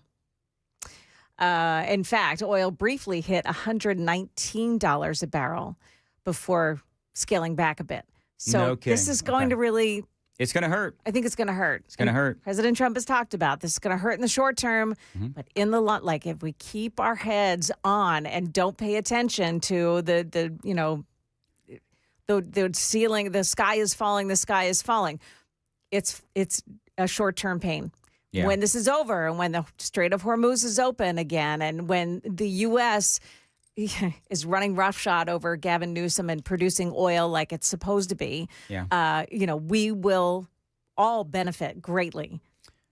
By the way, 1169. Dan, what you have there is a spark plug gap gauge, which makes sense because my dad liked to work on cars. Oh, that's cool. I don't know. Whatever. Yeah. Anyway, people are indeed. One guy said I inherited my dad's medical bills. So you have that in as well. All right, we got to get back down to business. All right, so Nick Shirley is in California, and he is, I don't get mad anymore at this stuff, Joan. I kind of laugh about it, actually. So, and it's always the Somalians. Like we were talking yesterday, I've got new cuts today from the 40-minute video of Nick Shirley walking around and driving around California finding the fraud in these daycare centers and hospice centers. And it's always the Somalians. And so that's number one. And number two, when I lived in L.A., I didn't know, and maybe this is a new thing, but there's like an Armenian mafia. And those are the ones that he says are behind the hospice fraud. So I want to play some audio. Yesterday, we had audio and video of Nick finding the fraud in a bunch of daycare centers around the L.A. Same kind of a story as Minnesota. Lots of violations, no kids, mostly Somalian, and they are missing the required records and licenses, et cetera. The same thing we saw in Minnesota, we're seeing in California, same consistencies. The other way the fraud happens in Los Angeles is in the hospice industry. So Nick shows up at a place that is supposed to be a hospice center, and it's got locked doors, and the people inside have no interest in speaking to Nick Shirley. Are you guys the hospice consultants? Yes. Oh, can we talk to you guys? About? I want to open my hospice. You want to open a hospice? Yeah. Okay, what was your name? My name's Nick. But you know, the funny thing is, the way that he talks about this, it's like he's saying that he wants to open a hot dog stand. It's like, I want to open a hospice, which obviously a hospice is taking care of people that are dying. And these people, they have the hospice center closed, and there's like a chain link fence kind of a thing that is blocking his way in. They won't open it. I want to open up a hospice. I understand, but we don't take care of that. Can I get some information? Do you want a number? Yeah, or give me a flyer or something. All right, so they say they're open right now. They won't let us into the lobby. This is no way to conduct business. We are two entrepreneurs trying to open up our own hospice. Soaked to the bone right now. We were denied service by the potential fraudsters, and as we were leaving, one of the fraudsters started to leave from the back in a $200,000 Maybach. We have a Mercedes-Benz driving up. Where can we open a hospice at? We'd like to open up a hospice. He's a Maybach just like you. So I don't know what a Maybach is. I bet you Sam knows what a Maybach is. But apparently these are some highfalutin cars. Yeah, das ist ein European Auto. Okay, European car. A couple $100,000. Sure. Is that what it is? Pretty sure it's German. Maybach. Joan and you, I'm not a car guy, so I don't pay attention to such things. Yeah. Like I drive a RAV4. I mean, whatever. It's the ultra luxury division of Mercedes-Benz. Oh. So it's luxury on luxury. Do you know what I learned? You know, Joan, you can learn a lot of things by watching television. Yeah. Do you know what I learned when watching Ozark? That when you are laundering money, you don't live high on the hog. You don't exhibit great wealth. But this person was driving a couple $100,000 Maybach, this car, whatever. Yeah, so I mean, they're flaunting it, and do you know why they flaunt it? The reason why they flaunt it is because nothing happens. Yeah. Because this fraud, or some of this fraud, has already been, just like in Minnesota, some of this fraud has actually been exposed by local media there, and nothing happens. Can you rewind that clip so I can see the car again? No. I love you, but no. I got to go to traffic. 6:46, time to check the roads on WTN.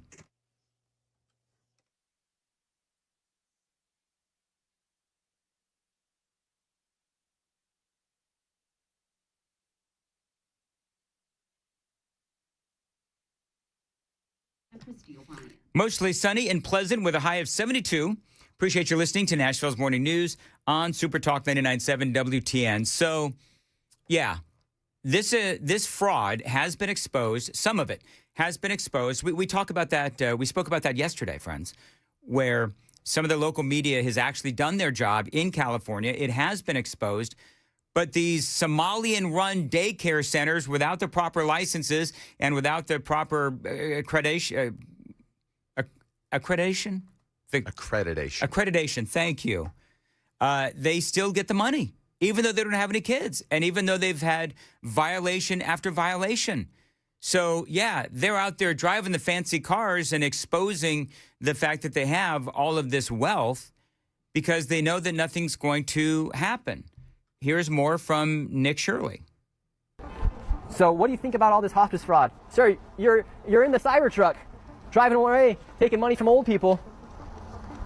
Yet he's just driving away in his Cybertruck, won't even answer any questions. Let's see, we have another rich person as well that's getting rich off this hospice. This guy's leaving as well. So the two people that walked out of Holy Angels, they're in a brand new Cybertruck and a new BMW. How lucrative of a business is hospice? I'm seeing a Cybertruck, here in a nice BMW. I mean, obviously, this is something that is very lucrative for people who are trying to, rip off the taxpayers. And again, these are taxpayer-funded programs, and so when they are ripping off the American people, they're not going to face any consequences. Now, coming up, we're going to talk about what Gavin Newsom did to earn the name Gavin Newscum, and that is coming up here on Super Talk 99.7 WTN. And Joan's got the news coming up at 7 o'clock. Joan, what do you got? She's getting coffee. Is she getting coffee? Well, yeah, you're like 2 minutes early, too. Okay, you know what? Can I just tell you, did you see what happened? Yeah. Okay. So something happened. I was trying to be cool. I was trying to be calm and collected, but my computer completely died as I wrapped up that last segment, and all of my windows just closed. So, come on, man. Yeah, so I was trying to throw to Joan and not make a big production out of it. And, of course, Joan was obviously out getting some Wally's Coffee Bean coffee. It never fails the second I walk away. Wally'sBeanMachine.com. It's not your fault, Joan. I think it is. You're And well within your rights. Anyway, so Joan, my computer crashed, but I was only a minute and a half late, early. I'm so used to being late. I was only a minute and a half early, and you were gone. Anyway, Joan, real quickly, what is coming up in the news at 7? Oh, coming up in the news at 7 o'clock. Let's see. We have the major escalation of the war with Iran, the blowing up of that oil field, the gas field this morning. Also, a neighborhood shaken after a man in Nashville was found dead in the woods real close to this neighborhood. We've got details on what happened there coming up at 7 on Super Talk 99.7 WTN.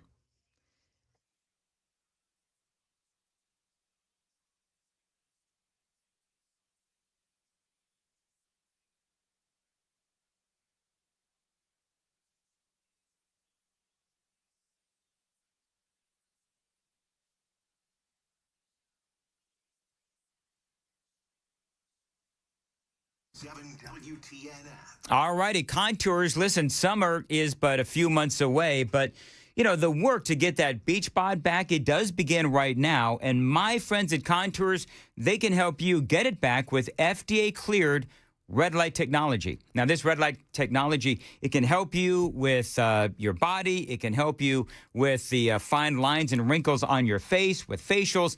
Contours does it all with red light technology. That is what they specialize in. Now, Contours, they are going to help you target those areas that you hate, whether it is your belly, your arms, or your legs.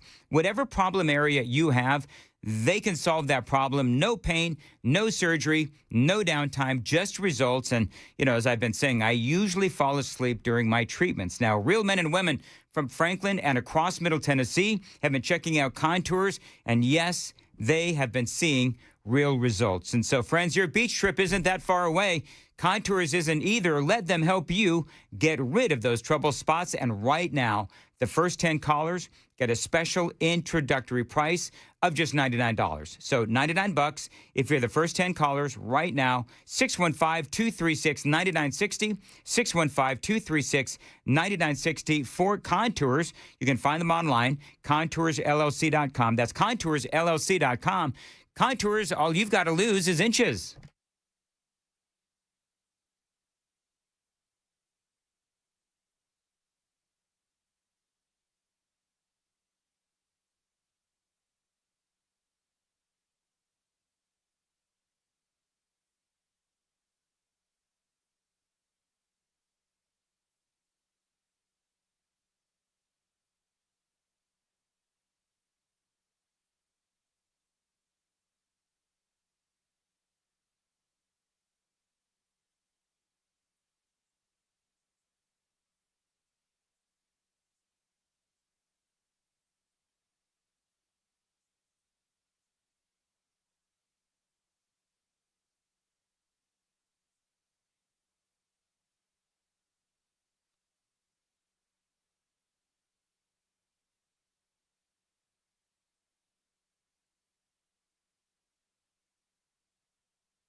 6:56, Nashville's Morning News on Super Talk 99.7 WTN. All right, so Joan and Sam, have you seen the photograph? It's not a photograph. It's I don't know what you call it, a meme.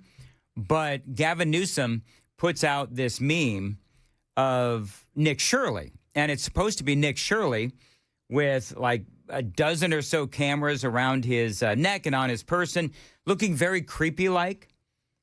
And it says, "Hey, can I see your kids?"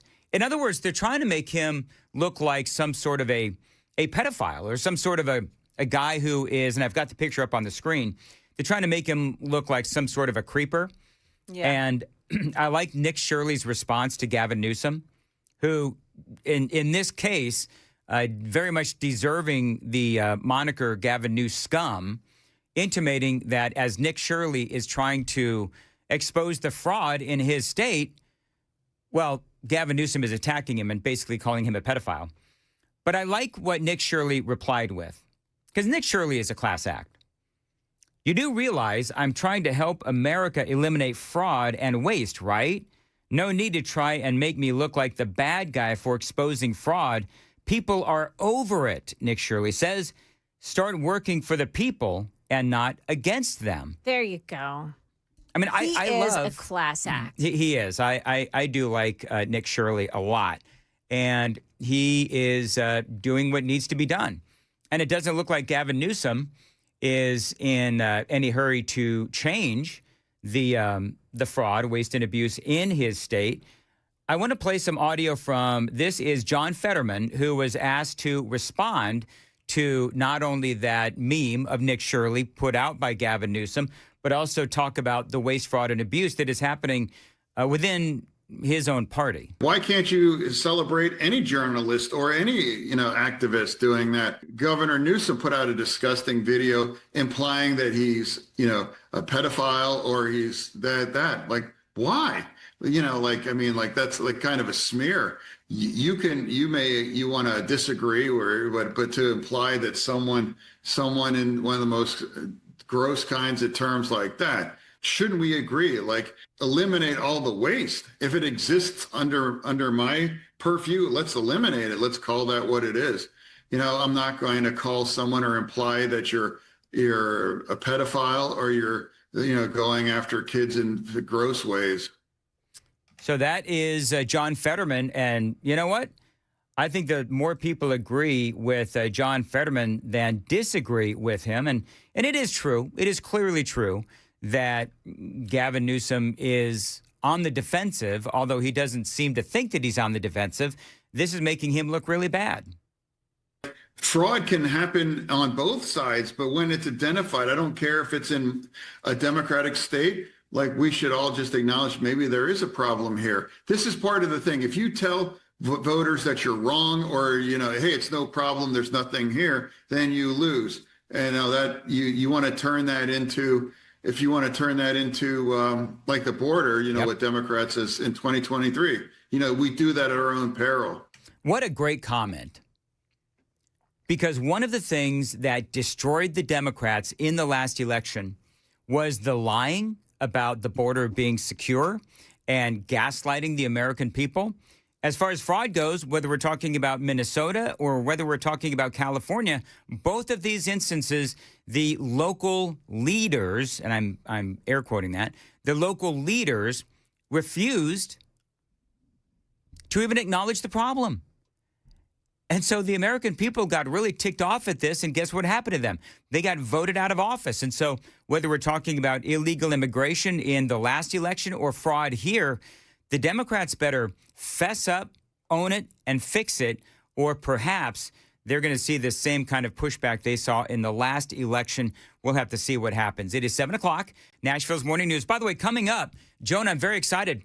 I don't know if you know this, Joan, but we have a new hearing czar on Nashville's Morning News. A hearing czar? A hearing czar. Never heard of that before. I have found someone who has less of a life than I do and likes to sit around and watch C-SPAN and hearings all day. So we're going to hear from our hearing czar coming up next as you hear and watch and listen to Super Talk 99.7 WTN.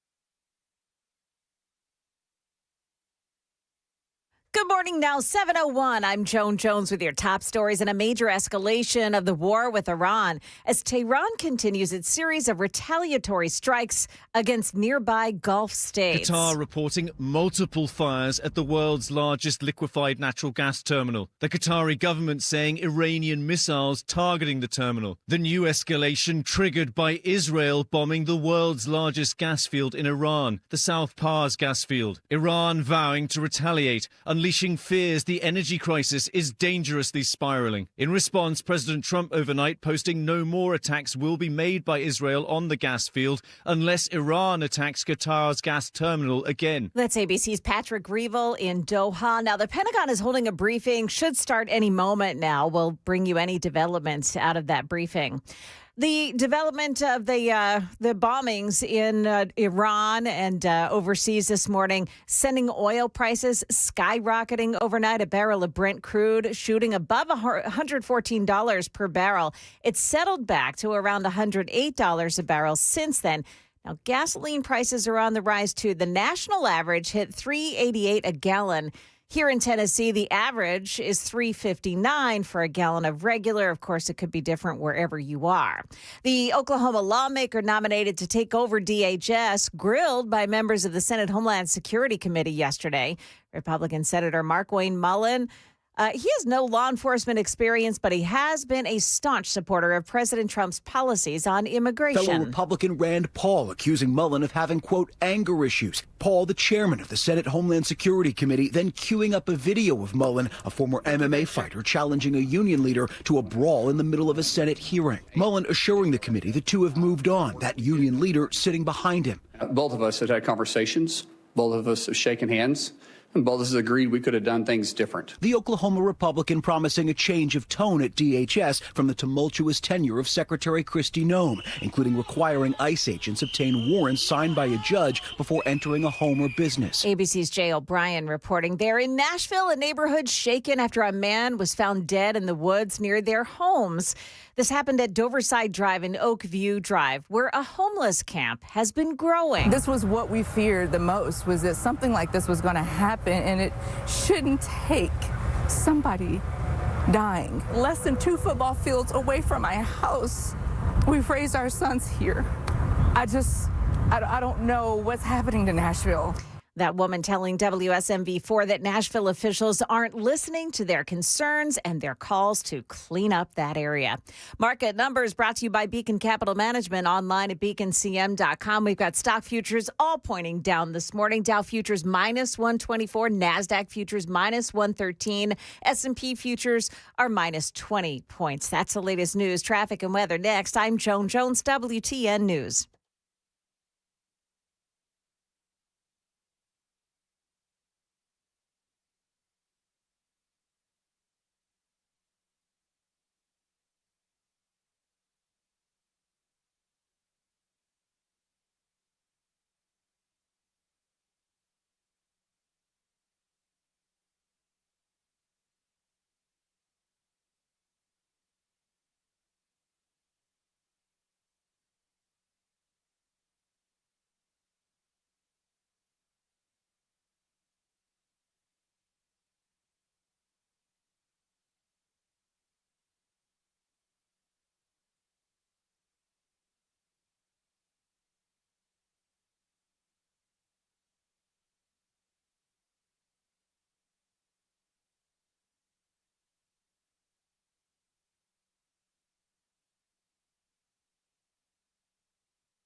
Well, there is an accident this morning in Paragon Mills. It's Harding Place at Travelers Inn Drive. Watch it there. Also 24 West in Rural Hill, just past Bell Road. You've got a crash that takes out the right shoulder. At B&A, it's a crash this morning on Briley Parkway at Glastonbury Road. 24 West in South Nashville at Murfreesboro Pike. Another crash this morning. And then one more in the Gulch to Mumbrian Street at I-40. Traffic every 10 minutes every morning on Super Talk 99.7 WTN.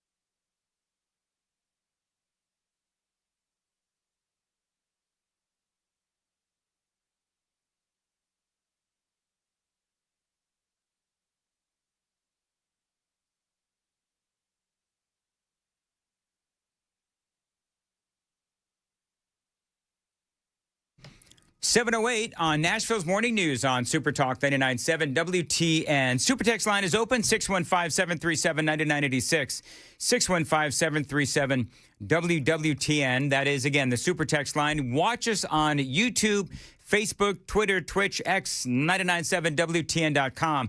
And by the way, remember, you can always watch the show in your own time. You can always watch the show after I get off at 9, anytime, day, night, whatever it is. And you can also download the podcast. All right, so, Joan, I don't know if you heard in the pre-show meeting that we have, but we have a new hearing czar here on Super Talk 99.7 WTN. All right, I'm addicted. I have a lot of things I do during the day, and I don't always get to watch all of the hearings. However, Joan does.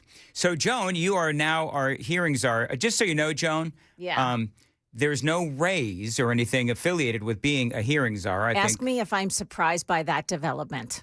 I would, but I know how that would go. Yeah. So, but Mark Wayne Mullen had some hearings yesterday, and there were some really interesting moments.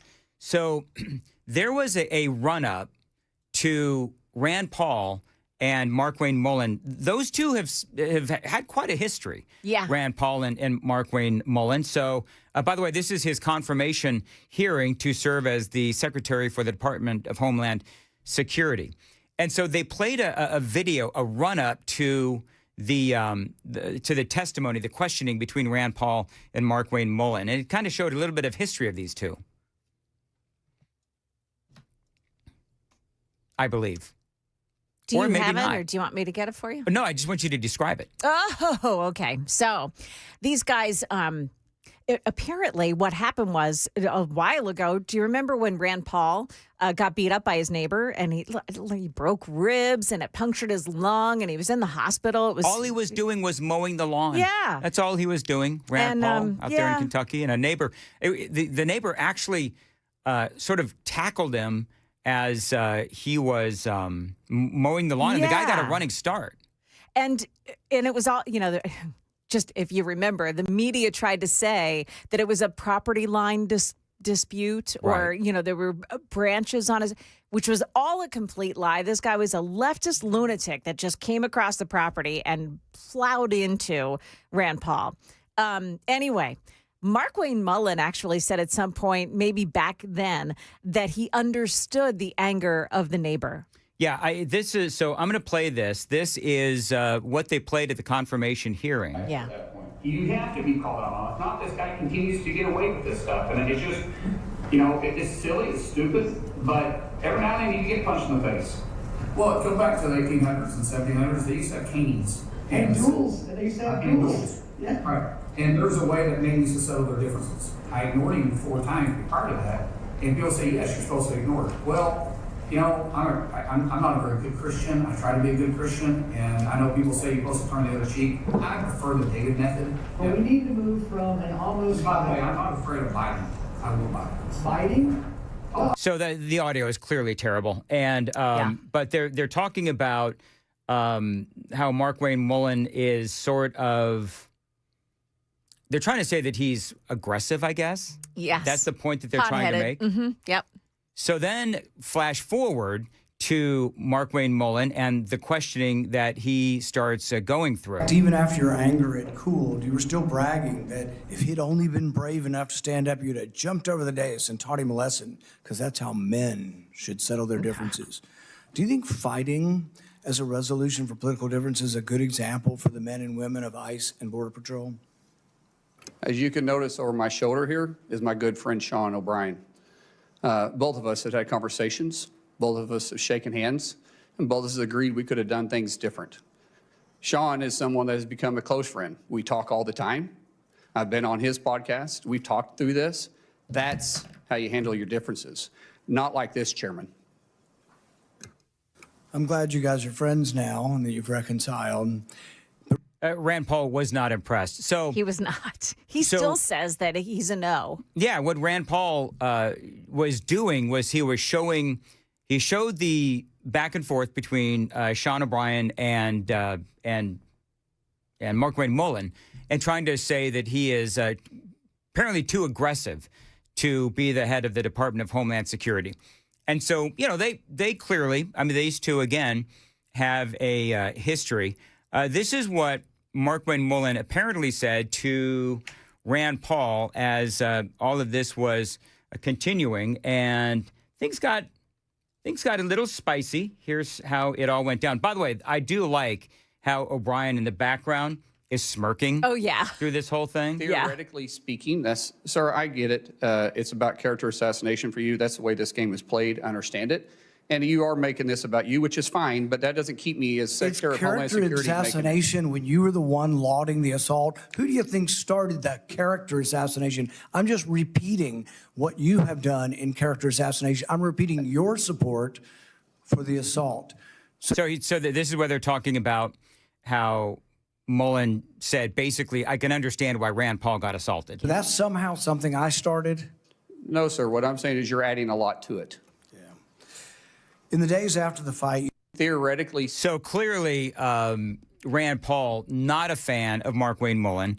And after all of the testimony, I know that Rand Paul was on, I think it was Fox News. Yeah. And he said that he's still a no vote. And, I've seen a few clips here and there, and I thought that Markwayne Mullen looked pretty good during the testimony. There was a period during which he started talking about his son. His son had a brain injury. I'm not really sure what happened. I tried to look for it, but briefly. And he started talking about his son, and then he started crying. I believe that I have that audio. So let's check traffic real quick, then I'll play that audio. Then I've got Rand Paul talking about why he is still a no with Markwayne Mullen. 7:15, time to check the roads on WTN.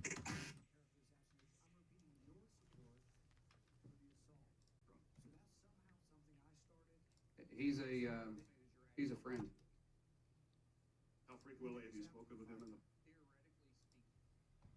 I'm Christy O'Brien. As far as your weather goes, it's going to be mostly sunny today and pleasant, and a high of 72 degrees.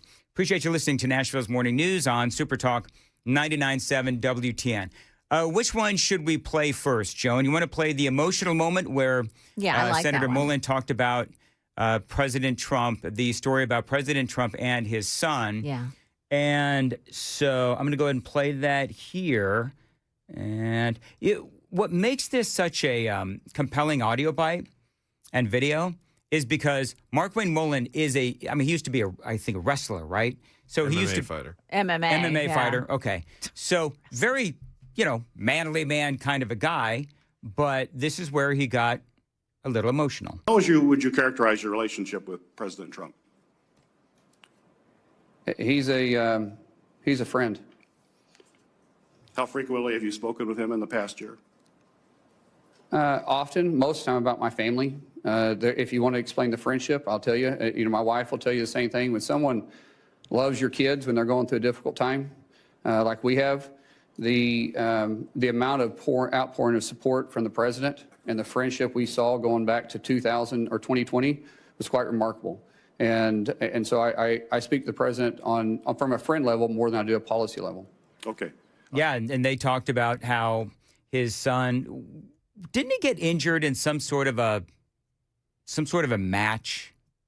Could have been. Yeah, and so he said the President Trump called him like every day, and to see how his son was doing, and they had to transfer him to a facility in California for treatment, and President Trump flew out there and sat down with his son. He said at this point his son couldn't even touch his finger to his nose, and he would shuffle when he walked. They were just waiting for him to have a breakthrough, like to get better, and he wasn't doing it. President Trump came and sat down with him, and he said his aides were saying, come on, we got to go. And President Trump said, hey, I bet $100 that plane doesn't leave without me. Wow. So I'm staying right here. And he stayed with the boy and talked to him. And it was, Mark Wayne Mullen felt like it was that moment that helped to get his son going again.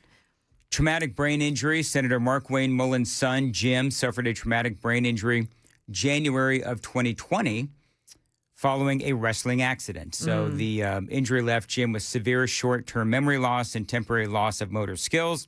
Despite the challenges, Jim has shown significant recovery and is now attending the University of Oklahoma, majoring in agribusiness. His brother, Jace, also wrestled and has a wrestling background as well. The family, they say, has faced health issues, but Senator Mullen has been supportive and has shared updates on his son's health.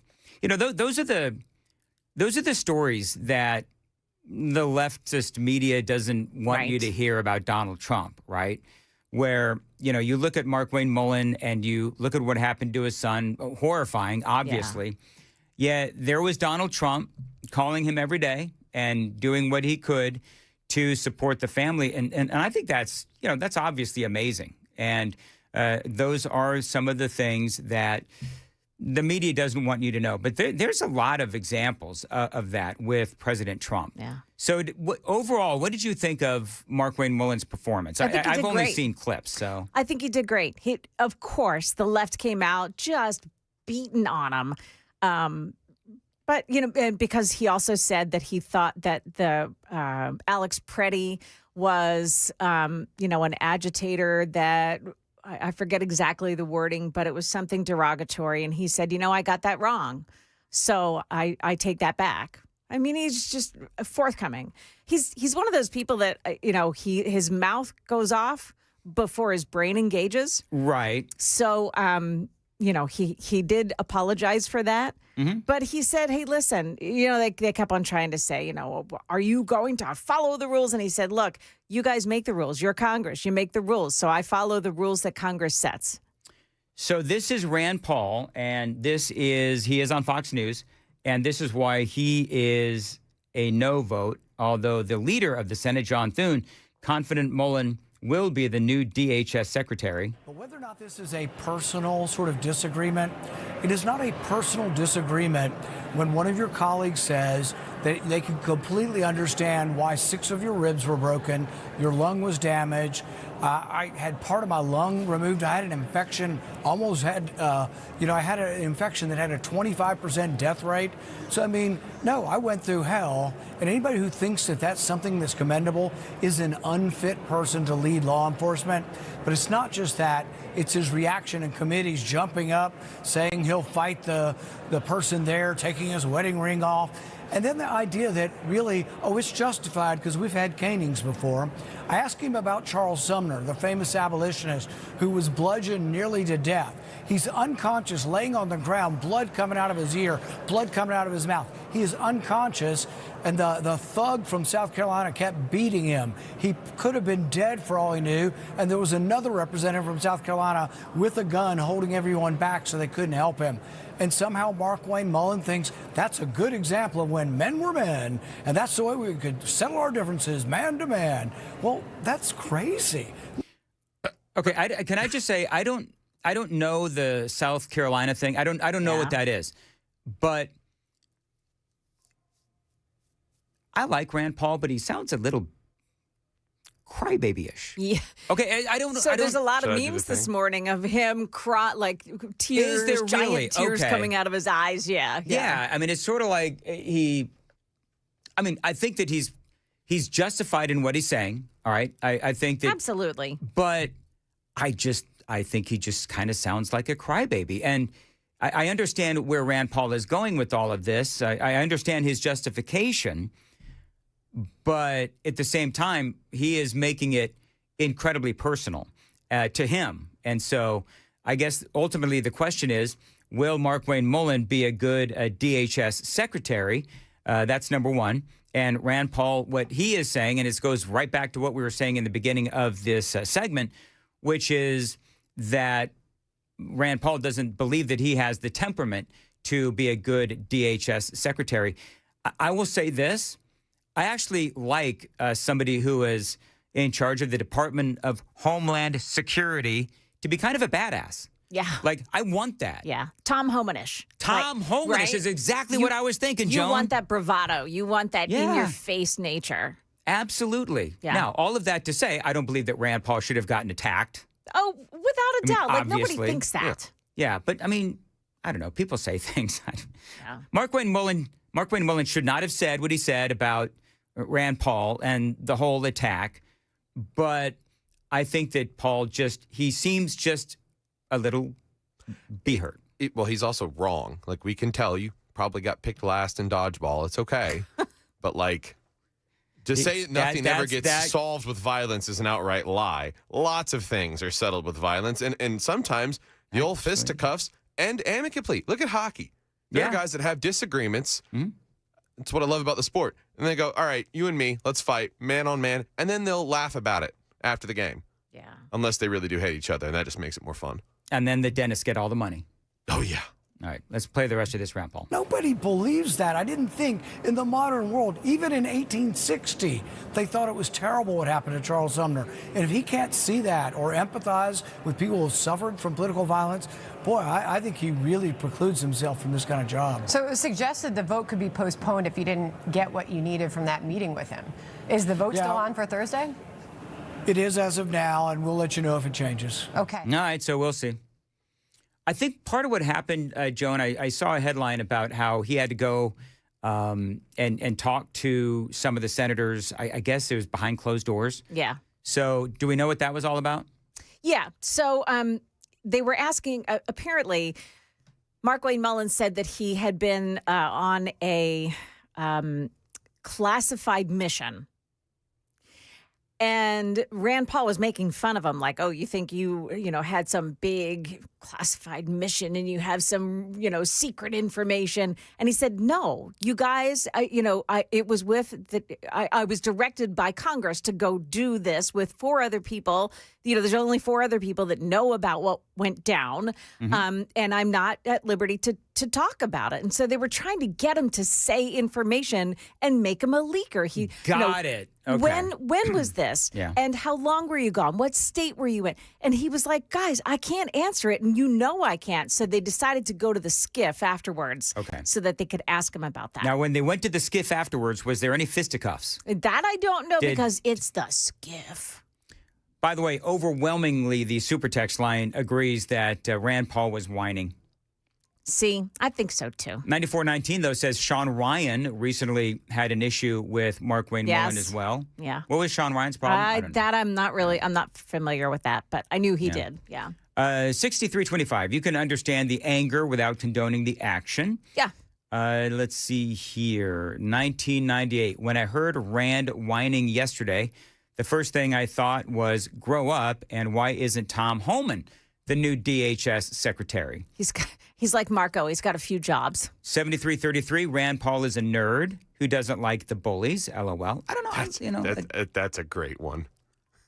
I like Rand Paul, but I like Rand Paul for different reasons. I like the way Rand Paul went after Dr. Anthony Fauci. Yes. So, I mean. Yes. Yeah, I'm an issue-by-issue guy when it comes to people, too. You know what I mean? Like, I think Rand Paul sounds like a whiny baby here. But I liked the way that he took on Dr. Anthony Fauci. As far as Markwayne Mullen, I actually love the way that he went after Sean O'Brien. I did. I thought it was funny as all get out. And but I think that it shows that Markwayne Mullen is actually a bigger individual because he was able to get over it. And now he and Sean O'Brien are friends. And Sean O'Brien is one of his biggest supporters. So those two were able to get get over their differences, and now they are close friends. Maybe Rand Paul could learn something from Markwayne Mullen. Like how to throw a punch. 7:27 on Nashville's Morning News, and Joan has the news coming up at 7:30. Joan. Yeah, kind of looks like NES is going to be off the hook for accountability. We'll tell you why. Also, another reason that the Trump administration is being called racist. Those stories at 7:30. Yeah, on Super Talk 99.7 WTN. Is it okay, Joan? Is it gonna be dumb? Oh yeah, you know it's going to be dumb. Yeah, but you know what? I've got to go get some Wally's Bean Machine coffee, and so I'm gonna miss your newscast. So maybe we can go over it at 7:35. Sure, I'd love to. Got some other things coming up also at 7:35, including a couple of more audio bites from the Joe Kent interview with Tucker Carlson. That is very much in the news today, and a whole lot more straight ahead. The Wellness Institute of Nashville. Here's a website that you need to know, painisbad.com. Now, the reason why you need to go to painisbad.com is because they've got all kinds of videos, and they're going to tell you how they can solve your chronic back and neck pain.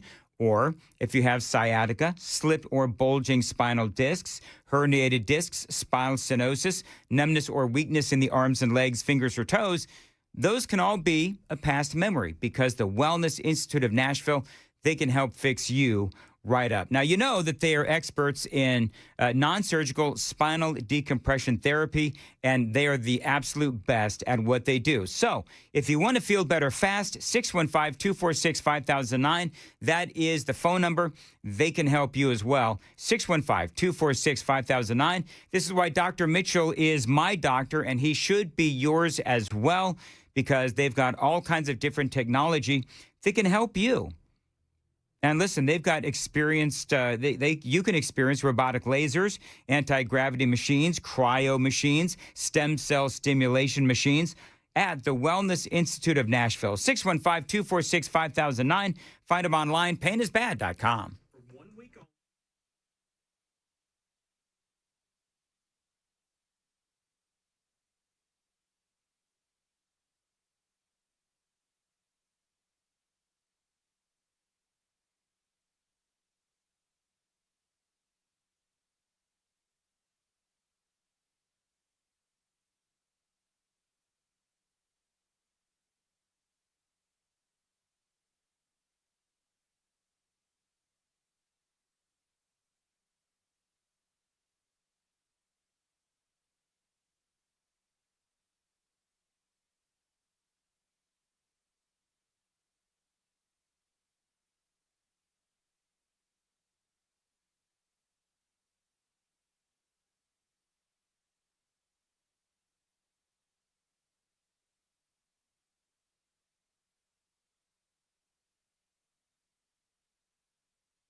morning, now 7:33. I'm Joan Jones with your top stories. A bill aimed at making utility companies more accountable during emergencies and natural disasters has died in committee. Happened yesterday at the Tennessee State Capitol. That measure would have required NES and other utilities to deliver timely information to customers, including where crews are working. Some members of the Business and Utilities Subcommittee said they voted against the legislation because they believe that NES has already taken steps to incorporate accountability. There's growing concern for a University of Alabama student who's gone missing after a night out with friends during spring break trip to Barcelona, Spain. Police say James Gracie was last seen around 3 a.m. Tuesday outside a popular nightclub. His mother says authorities have now recovered his phone, and a local newspaper reports police have obtained security footage of Gracie leaving the club with another person. Authorities launching a helicopter to search surrounding areas. They say no leads are being ruled out. Family members describe the 20-year-old as a kind, responsible, and devoted son and brother, visiting Spain for the first time. Friends are now handing out flyers urging anyone with information to come forward. It's ABC's Hannah Battah. And in a move that is angering some Democrats, the Trump administration is going to display a bronze statue of Caesar Rodney at Freedom Plaza in downtown D.C. for 6 months. That statue recalls Rodney's famous ride in 1776 from his home in Delaware to Philadelphia to sign the Declaration of Independence. Now, the problem, at least for the left, is that Rodney was a plantation owner. And that statue was torn down in 2020 in Delaware amid racial justice protests. The administration says that displaying the statue is part of its commitment to acknowledge the full breadth of our nation's history. That is the latest news, traffic, and weather next. I'm Joan Jones, WTN News.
There is an accident in Paragon Mills on Harding Place, eastbound side at Travelers Inn Drive. It's also really slow this morning on 24 as you make your way from Laverne. Now, there is a crash. That is the Paragon Mills crash that's causing some delays. 40 in the westbound lanes, pretty slow, approaching Hermitage Avenue this morning. I'm not seeing any accidents, just a lot of slowdown. It's also very slow at the merge of 24 and 65 as you head in from the north. Traffic every 10 minutes every morning on Super Talk 99.7 WTN. 7:39 Super Talk 99.7 WTN. And good morning to your friends. Hope you are doing well.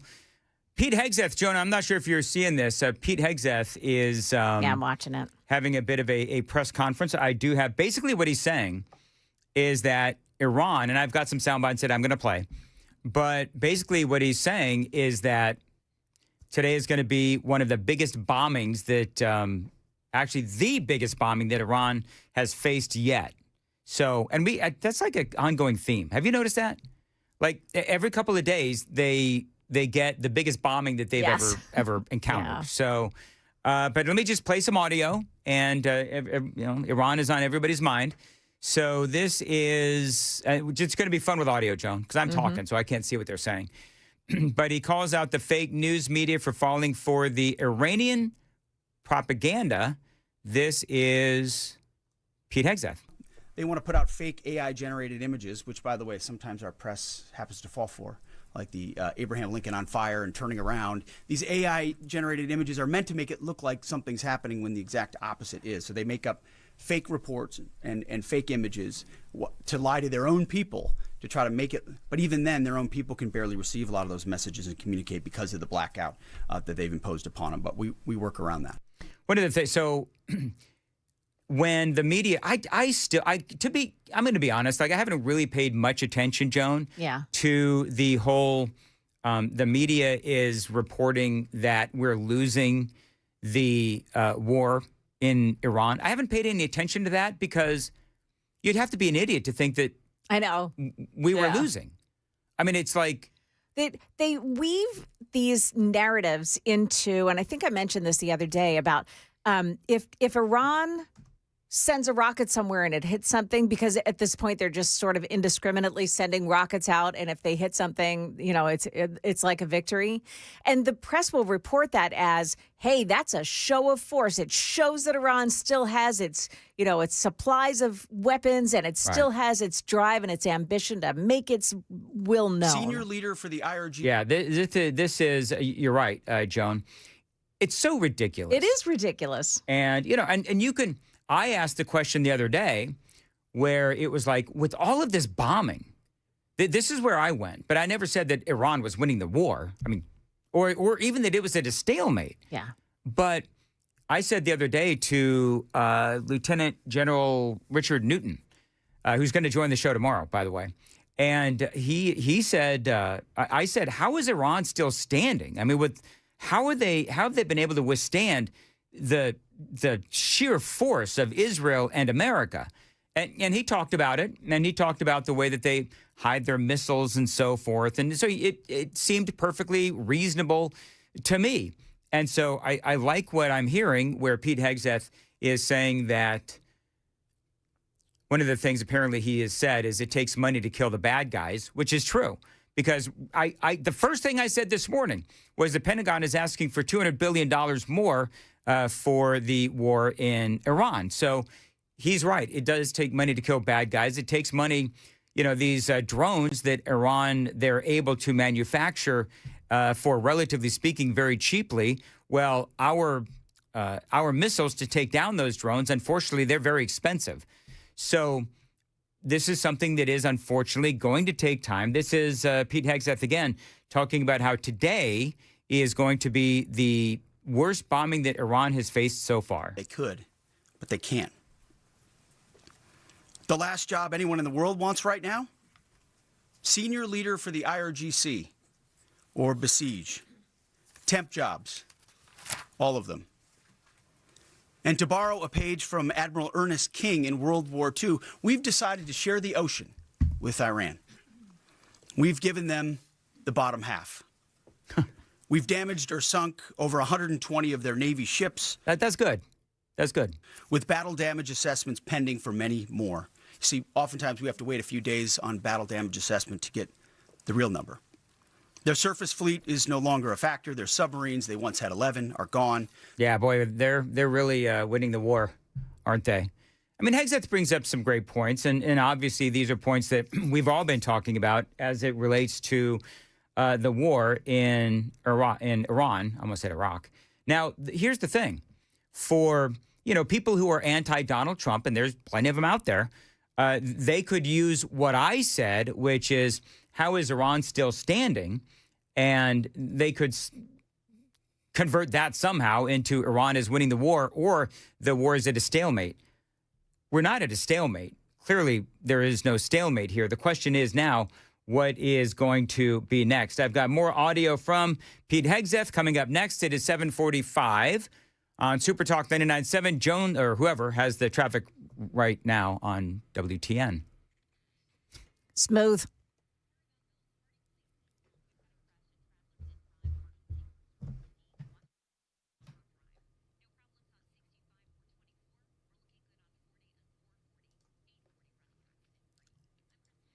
In fairness to me, Joan, I'm old and I'm confused. We got like 19 traffic reporters on one show. You can't expect me to keep all this straight. Where am I? What's going to happen to me? This is exactly right. Well, I'll probably get fired after that traffic intro. Anyway, 7:45, Super Talk 99.7. As far as your weather goes, mostly sunny and pleasant, a high of 72. All right, so a couple more audio bites from, this is like fun with audio because Pete Hegseth just wrapped up a press conference. Iran is going to be facing their biggest missile barrage yet. That is going to be happening today, Operation Epic Fury. And Hegseth has said that so far, Operation Epic Fury has been a success. Didn't Joan, they originally say that it was going to be like 4 to 6 weeks? Yes. So, and I think they're kind of backing off that now. I think now they're saying, and they've been saying this for a couple of days, as long as it takes. Because I think that they understand that there's a lot of these guys that were loyal to the radical Islamist regime. And so you have a lot of those guys that are still embedded. Israel has been talking about how if we have to, march into Iran and hunt these guys down one by one, we will. And that is, ultimately, unfortunately, to do what the president wants to do, which is eradicate that mentality within the government of Iran. That is what you have to do. You have to kill as many as you need to so that the rest of them either fall in line or they go live in Russia somewhere in exile. But the bottom line is that you need to just clean all that crap out. It's like, it's like, I shouldn't do this, but I'm going to. So, when you're trying to clean like a pan, right? And you've got all the crap at the bottom of the pan, and you've got to use like a scouring thing to get all that stuff out. That's what Trump has to do. That's what Israel has to do. We have to just get all of that crappy, radical Islamic debris out of Iran so that they can ultimately be better. And if they were able to, utilize their oil and do it without sanctions and doing it without the handcuffs of, the current Iranian regime, where they are all just, radical Islamists who have been threatening to blow up the Middle East and America and Israel for years and years and years, I would say to the Iranian regime, at least those that are left, get out of the way so that Iran can have the sanctions lifted and they can sell oil on the open market and they can use that money to build Iran's economy. And that way you have a populace in Iran that is working and able to make a living. How hard is this? It's not hard. 30 seconds it took. And why these radical Islamists at the top of the Iranian regime can't understand this, I don't know. But if that means that they have to go down and go meet their damn virgins, then fine. That's what we should do. I think I just had a Mark-Wayne Mullen moment there. Anyway, here's more from Pete Hegseth, and he is talking about the update on Iran as they're going to face a massive military barrage today. Speaking to you, the American people, not through filters, not through reporters, not through cable news spin. A dishonest and anti-Trump press will stop at nothing. We know this at this point. To downplay progress, amplify every cost, and call into question every step. Sadly, TDS is in their DNA. They want President Trump to fail. But you, the American people, know better. Yes, there are reporters in front of me, but they are not our audience today. It's you, the good, decent, patriotic American people. You, the hardworking, tax-paying, God-fearing American patriots. You know, as he's saying this, Joan, I mean, MAGA is, we talked about this earlier, and I think we talked about this yesterday too, MAGA is 100% for this war. 100% supportive of Donald Trump. Yep. Yeah.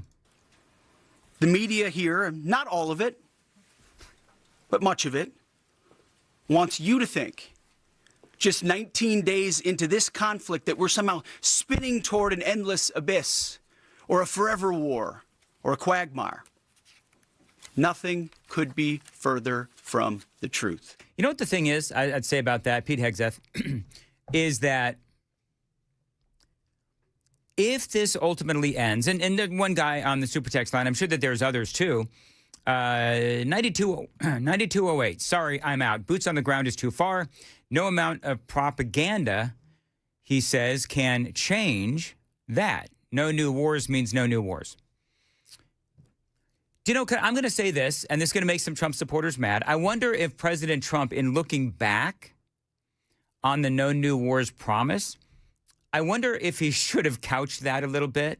Because, you know, the reality is, and I think I said this during the campaign, the reality is that crap happens. You know what I mean? Like, crap does happen. And so sometimes you have to go into war.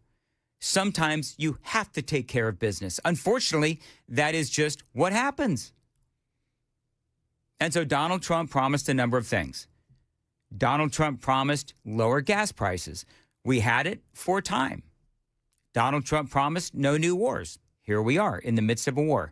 So whether or not you call it a war, an excursion, whatever, I understand what 9208 is talking about. I do get it. I understand when people say, this is what Donald Trump said, no new wars. I get it. I get it. Donald Trump said that. He left himself open for criticism. I have concerns about this. I've been perfectly honest with you on that.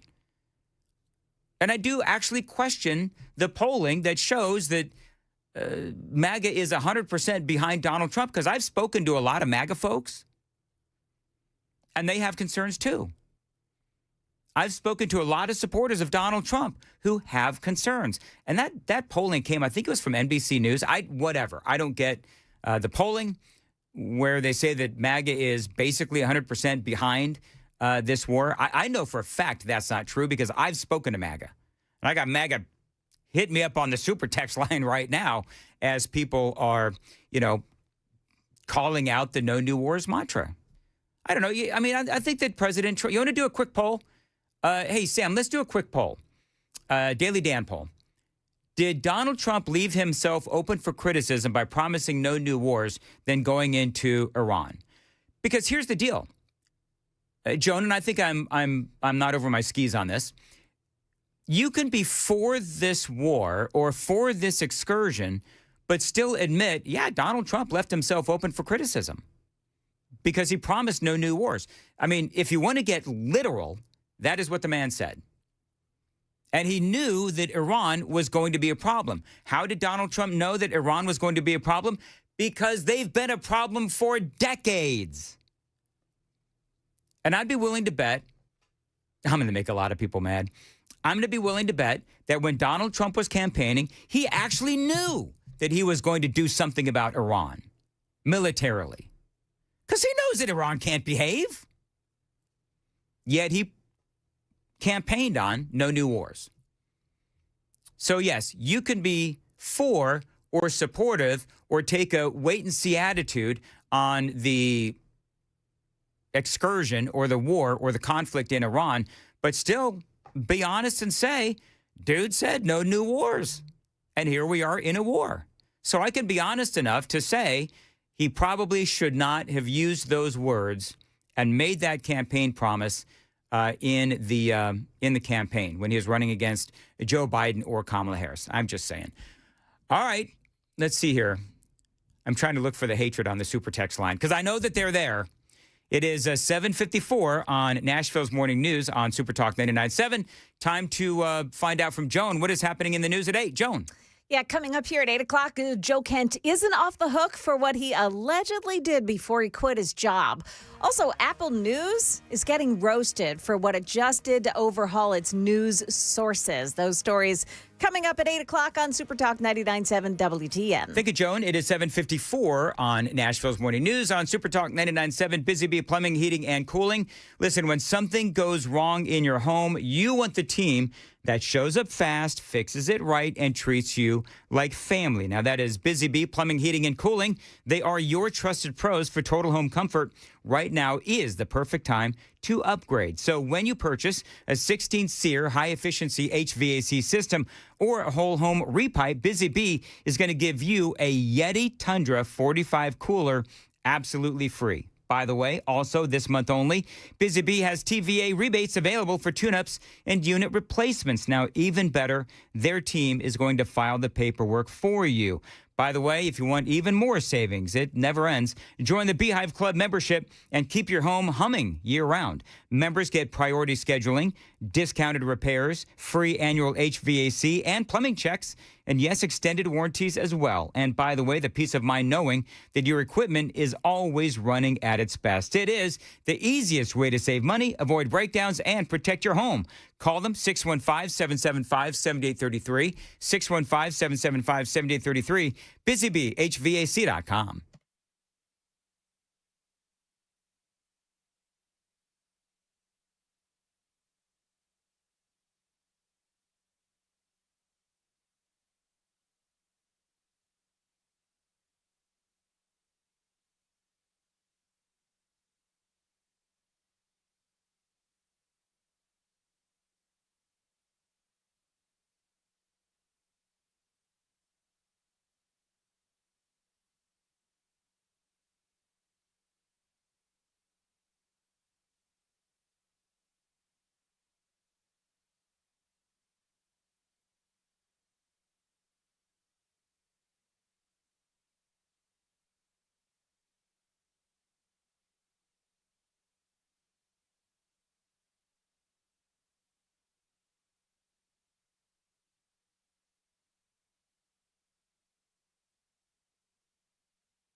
7:59, Nashville's Morning News on Super Talk 99.7 WTN. All right, so there's a lot of folks, Joan, who are saying that the war in Iran is not a new war. It's been a war that has been going on for decades, and that's how they justify Donald Trump saying no new wars. Okay. Yeah. I get that rationale. I don't know if I necessarily agree with it, but I understand the rationale. But we have not been out attacking Iran militarily. We should, you know what, honestly, we should have been doing this a long time ago. If you really want to know the truth, I mean, if you look back on when Iran was, threatening us with nukes way back during the Obama days, but whatever. Here's the deal. All I'm saying, and a lot of people disagree with me, but a lot of people do agree with me. This is why. Oh, did we do a Daily Dan poll? Did you put that up? What are people saying on the Daily Dan poll? Because we asked on the Daily Dan poll, did Donald Trump open himself up for criticism by saying no new wars, and then we do this with Iran? Yeah, 71% say yes. Okay, so I guess I'm right on this, according to 71% of the people. Happens on occasion, but you know what? The other 29% have very fair and valid points, too. That's why I love talk radio. It is 8:01 on WTN.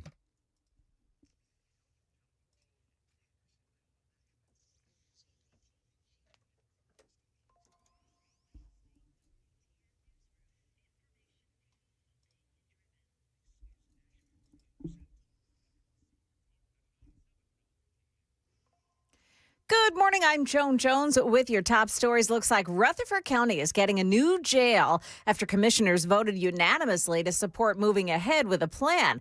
County Commissioner Trey Gooch saying that the new jail would ease overcrowding. He says it's in the early stages of a 5-year process, which is still yet to determine where the jail would be located and just how big it needs to be.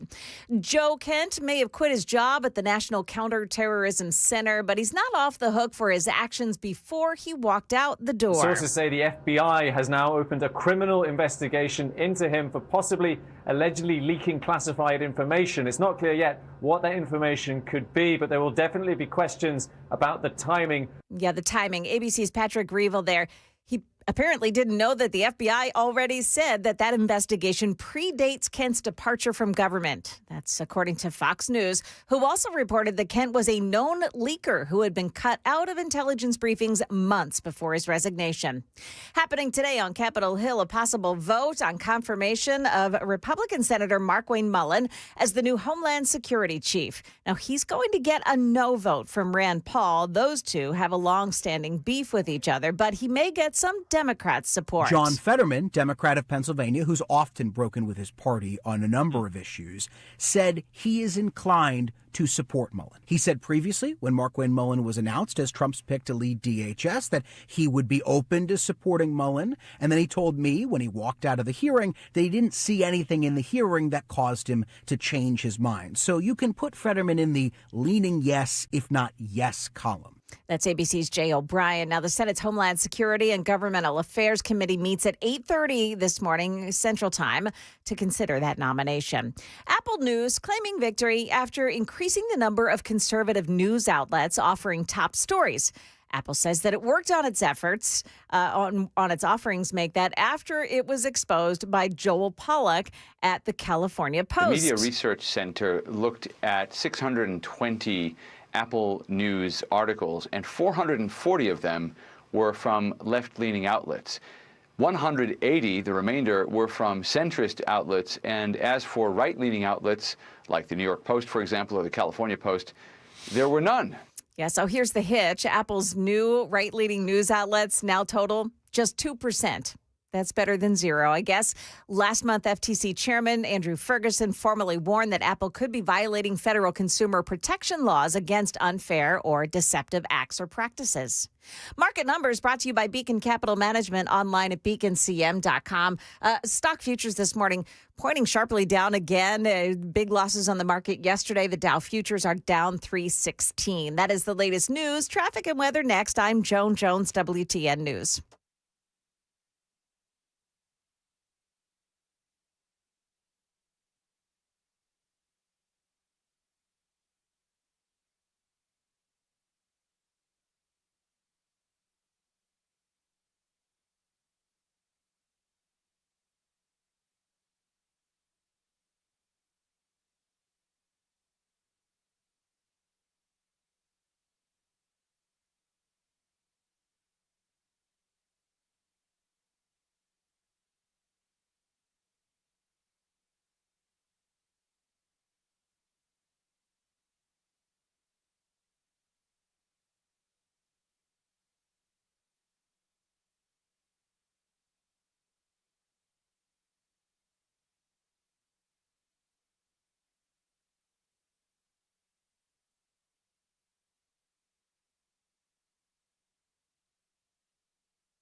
40 westbound in Mount Juliet this morning. You've got a crash at the Wilson-Davidson County line. Another one on 24 West in Laverne. This one's just past Waldron Road. Nippers Corner, Old Hickory Boulevard near Edmondson Pike. Watch for a crash there. Traffic every 10 minutes every morning on Super Talk 99.7 WTN.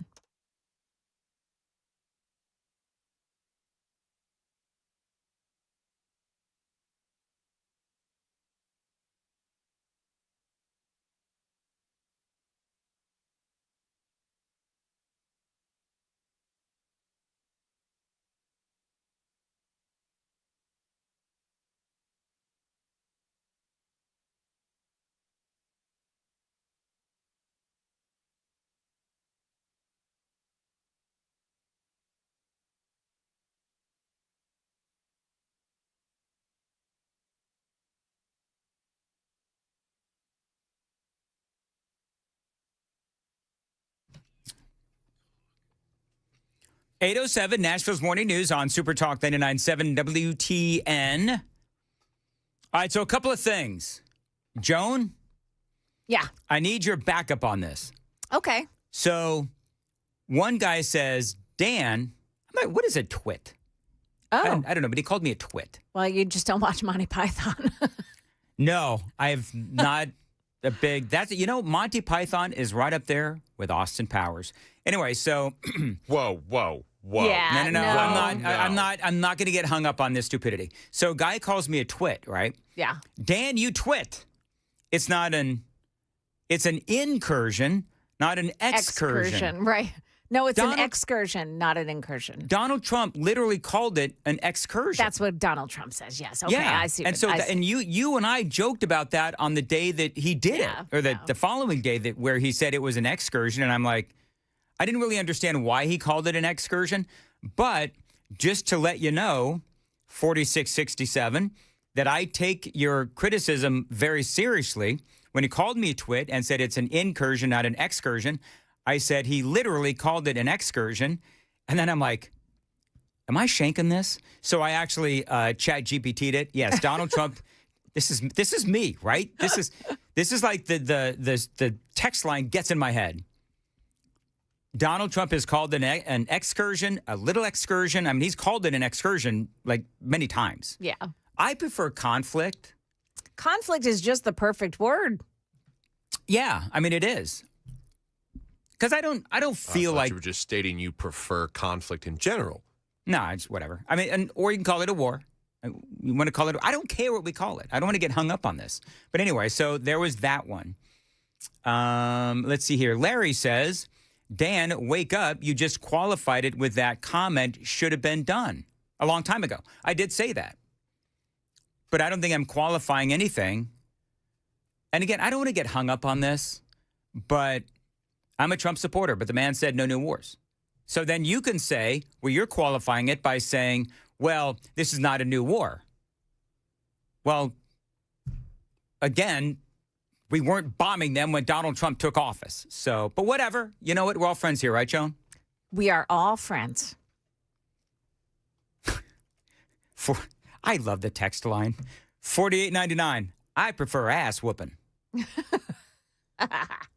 Tom says, I'm with Dan on Monty Python and Austin Powers. Silence from the peanut gallery. I mean, just what a sad, non-laughing life one must lead. Take Monty that. Python is like it powered my childhood. Yeah, you can Well, that make an explains a lot. argument. You can make a very valid argument with Austin Powers and the one-notey vibe of it, but Monty Python, that's comedic genius. Yeah. Do you know when I watched the Austin Powers? This is where I'm gonna give you guys a little credit because you thought I should shave my chest hair just like that. No, and nor do I want to see your chest hair. But that scene with the mole, the guy with the mole. Oh my goodness gracious, that was the funniest thing I've ever seen. So one little story arc through, I think that was Austin Powers 3, I thought was funny, and it had some funny moments. Well, Dan, 5993, it is not a new war. They have been killing Americans for decades and calling for the death of America for 47 plus years. He says, I'm 75 and have witnessed it all. Trump has not started a new war. He is trying to end this long-standing issue. Perfectly fair. 5993, perfectly fair comment. And that's what I'm saying. This is what I love about talk radio. We can work out our differences. I fart in your general direction. That's the best. You know, I wish I could read some of these on the air, but I can't. Yeah, probably not. We'd like to stay on the air. Yes, we would. Yeah. Fred Savage had a mole on his face. Was that Fred Savage in the Austin Powers movie? Joan, was that Fred Savage? I never saw an Austin Powers movie. Oh, okay. Not a one. All right.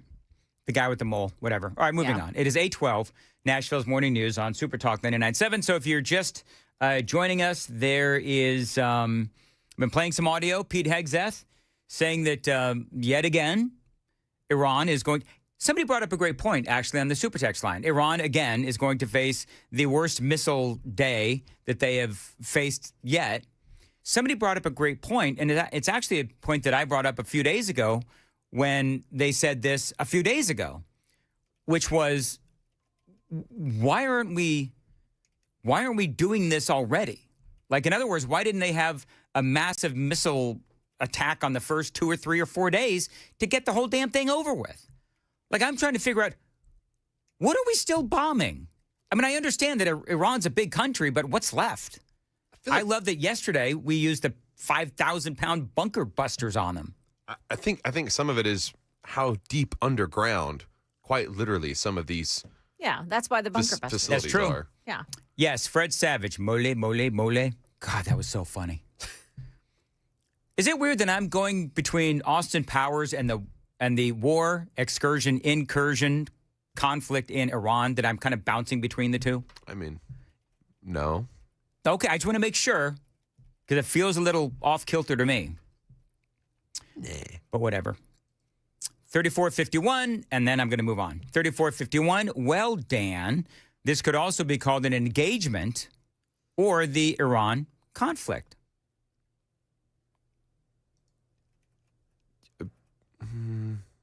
Whatever. They are coming in fast. You know what I love when this happens? When people just start mad texting the text line. What do you call it when you're mad texting? Spam. No, it's not spam. Spam texting is when No, you they're not fire spam texting. They're mad texting because they're mad at me, and that's fine. That's fine. Let's see texting here. Angrily. Well, you know what? They're not in all caps. It's the all caps ones that I particularly pay attention to. Do you know what's so funny, Joan? Not one time. That was very dismissive, Joan. You know what, Joan? You know what I've noticed is that nobody ever says, "We love you, Dan," in all caps. What the heck? That's right. It's always, "We hate you, Dan." Those are the texts I get in all caps. I've seen some people that, yeah. Negatory. They're rage texting. Rage texting. That's what it is. 9009. It is rage texting. Yes, you're weird, Dan. Okay, maybe. Maybe you're right. Not weird. It's a kerfuffle. 5305. Kerfuffle. Do you know what? So it's just a rigmarole. You know what? Next presidential election, Marco Rubio has to say no new kerfuffles. Okay, maybe not. It's a hullabaloo. It's a hullabaloo. Yeah. Okay. Now I'm getting all the see I that, love Lindsay. you texts. And, we love you. See? Yes, yes. You're loved. All right. I got to go. Stop 8:15. begging for comments like that. I know. See, that's what I meant. But when I'm moving on, what kind of boat you trolling for compliments in? I'm just curious. Your help not needed, Sam. It is 8:16 and not worthy of whatever that is, the rim shot. It is 8:16. Time to check the roads on WTN.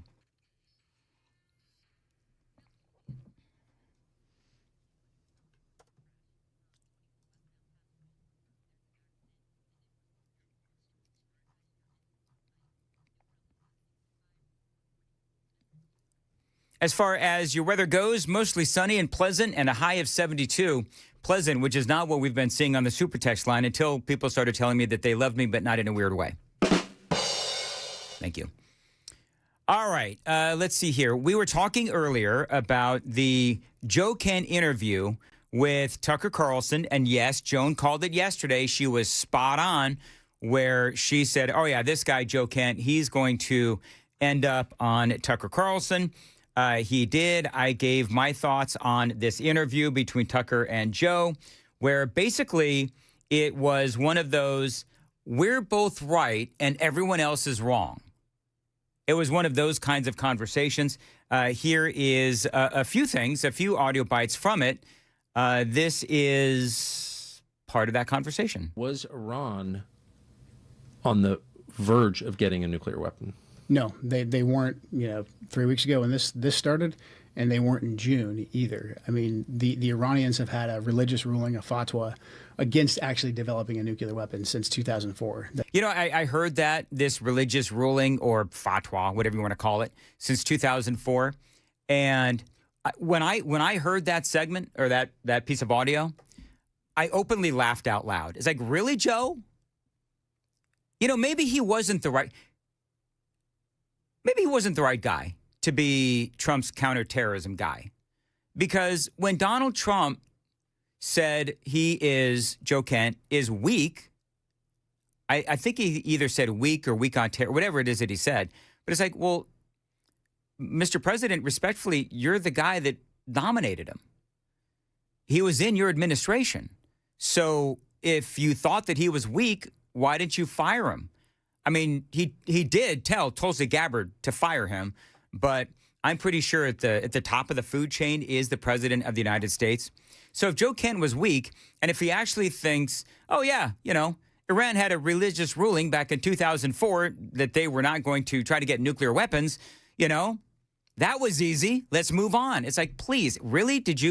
Joe Kent, did you, as the head of counterterrorism for the United States government, did you really believe or trust that Iran was telling the truth? Or were they just trying to, quietly develop their nuclear weapons and enrich that uranium while they're telling everyone, oh, yeah, we've got this fatwa, we've got this religious ruling.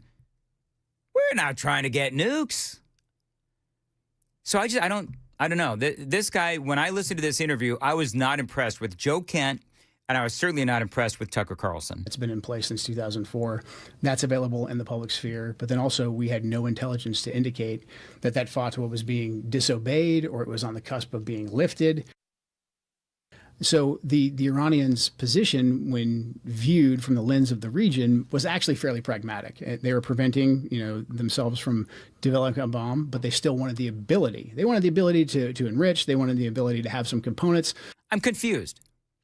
Why would they want to make sure that they had the ability to enrich or the ability to have the components for nuclear weapons if they had this fatwa, this religious ruling since 2004? See, this interview was so full of conflicting words from Joe Kent, and they didn't go challenged by Tucker Carlson. That's what I mean when I say, okay, so you got two guys that basically are going to agree with each other, and not once did Tucker challenge him, at least that I saw. But I would think that if they had this, this religious ruling, then why would they want to make sure that they could develop the nukes, which I believe they were trying to develop the nukes. So that they weren't completely stripped of it. And when we always assessed that they were either several months or a year, 2 years away from actually being able to develop a nuclear weapon. And that's not because the Iranians are stupid people. I think we can tell right now that the Iranians are anything but stupid. They had the ability, I think, that the brain power to actually develop one, or they could have simply traded a ton of oil with Pakistan or with someone else to actually get a nuclear weapon. They were not doing that. We had no intelligence to indicate that they were. The other thing I don't get is that, don't forget, back in 2020, Kent encouraged President Trump to bomb Iran via social media. Well, okay, so riddle me this. If he said that back in 2020, but he's talking about the religious declaration that was made back in 2004, why is he in 2020 telling Trump to bomb Iran if that religious ruling or that fatwa was in place? In other words, this dude is so full of inconsistencies in this interview with Tucker, who doesn't challenge him at all. So I guess my question would be, what changed? Well, again, he was under investigation by the FBI, so he quit. And as I've said, he's going to become the darling of people like Tucker Carlson and like Candace Owens and like The View and the mainstream media. He's going to write a book, and yes, he's going to become famous. And so the president made the very wise decision. We knew that there was going to be an Israeli action. We knew that that would precipitate an attack against American forces. And we knew that if we didn't preemptively go after them before they launched those attacks, we would suffer higher casualties and perhaps even higher those killed. And then we would all be here answering questions about why we knew that and didn't act. Yeah, so they played that piece of audio from Marco Rubio where everybody is saying this is proof that Israel, because that's our Secretary of State, that Israel led the way and sort of drug us into this war. And so they played that audio bite, ignoring the clarifications or the rest of the things that Marco Rubio said, but this is what they said. So the imminent threat that the Secretary of State is describing is not from Iran, it's from Israel. Exactly. And I think this speaks to the broader issue. Who is in charge of our policy in the Middle East? Who's in charge of when we decide to go to war or not? In this case, with what the Secretary described, and later on the President, later on the Speaker of the House, and the way the events played out, the Israelis drove the decision to take this action, which we knew would set off a series of events, meaning the Iranians would retaliate. So, again, they did not bring up the fact that Trump came out and said, no, he was the one who pushed Israel into this, not the other way around. They also failed to bring up the clarification that Marco Rubio made earlier. Yesterday, you told us that Israel was going to strike Iran and that's why we needed to get involved. Today, the president said that Iran was going to get Yeah, your statement is false. So that's not what I was asked very specifically. Were you there yesterday? Yes, I asked Okay. a question. No, were you the one that, because somebody asked me a question yesterday, did we go in because of Israel? And I said, you were asking me that follow-up. And I said, no. I told you this had to happen anyway. The president made a decision, and the decision he made was that Iran was not going to be allowed to hide behind its ballistic missile program, that Iran was not going to be allowed to hide behind its ability to conduct these attacks. That decision had been made. The president systematically made a decision to systematically destroy this terroristic capability that they had, and we carried that out. I was very clear in that answer. This was a question of timing, of why this had to happen as a joint operation, not the question of the intent. Once the president made a decision that negotiations were not going to work, that they were playing us on the negotiations, and that this was a threat that was untenable, the decision was made to strike them. That's what I said yesterday, and you guys need to play it. If you're going to play these statements, you need to play the whole statement, not clip it to reach a narrative that you want to do, all right? All right, so again, they failed to talk about that. And then one more audio bite real quickly where Kent says that we should have kept negotiating with Iran. But we had a real potential, I think, knowing what we know of the Iranians and how they react, and in particular, how they react to President Trump's leadership. The Iranians, under President Trump's leadership, especially in his second term, they have shown that they take a very calculated approach to the escalation ladder. I think we still could have back-channeled to the Iranians and said, hey, if something happens here in the next couple of days, it's not us. We're still serious about negotiations. Now, when I heard that, I thought, you can't be serious, because we have been negotiating with Iran, and President Trump began to realize that Iran is not negotiating in good faith.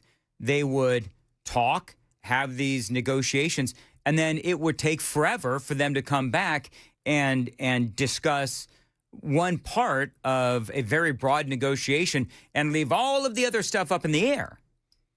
And it seemed to me like what they were trying to do is basically run out the clock while they were really slowly but surely developing nuclear weapons. At least that's the way that I see it. So, you know, the whole Joe Kent thing, I'm not buying it. I think the interview with Tucker Carlson, I thought that it was just a waste of time, and we'll have to see what happens. And if he ultimately, remember, he's under investigation being a serial leaker. So this is a guy who just, in my opinion, has no credibility. Running late. 8:26. Joan, what's coming up in the news? Yeah, coming up here, Dan, some drones are making causing a lot of angst for the Trump administration. We'll tell you why this morning. Also, some Nashville property owners being forced to pay for a new home, and we'll tell you why. Coming up at 8:30 on Super Talk 99.7 WTN. Thank you, Joan. I want to tell you about my friends at the Glock store now the other day. You know what? In case you didn't hear Chris and I talking about our experience with their force-on-force simunition exercises, we talked about my experience and Chris's experience and Matt's experience in great detail yesterday during the 8:35. So sometime today, go back and listen to the crisscross handoff from yesterday. I got to tell you, though, I did their force-on-force simunition exercise.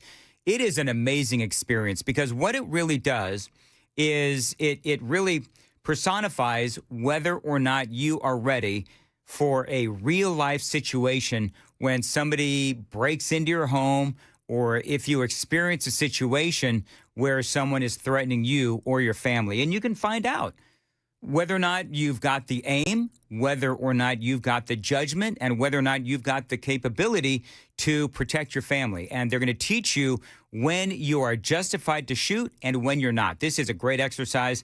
To be perfectly honest, want to do it again. They are giving you the ability to go through this force-on-force simunition exercise. It is a once-in-a-lifetime opportunity. Saturday, March 21st. That is this coming Saturday. As a matter of fact, a day after tomorrow. They've still got a couple of slots left. Saturday, March 21st. This coming Saturday, you can take part in their force-on-force simunition exercise. This is a great experience, unique experience as well. Go to the Glock store, find them online, of course, glockstore.com or shoot270.com. Click on training and then classes. That is shoot270.com, training and then classes.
Good morning, now 8:32, and I'm Joan Jones with your top stories. Drones have been detected flying above the Army base in Washington, where Secretary of State Marco Rubio and Pentagon Chief Pete Hegseth live at Fort McNair.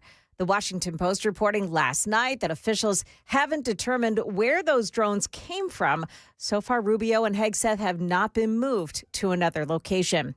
Israel hit Iran's largest gas field in a new set of strikes. Here's ABC's James Longman. Israel's strike on the Iranian gas field was pretty extraordinary.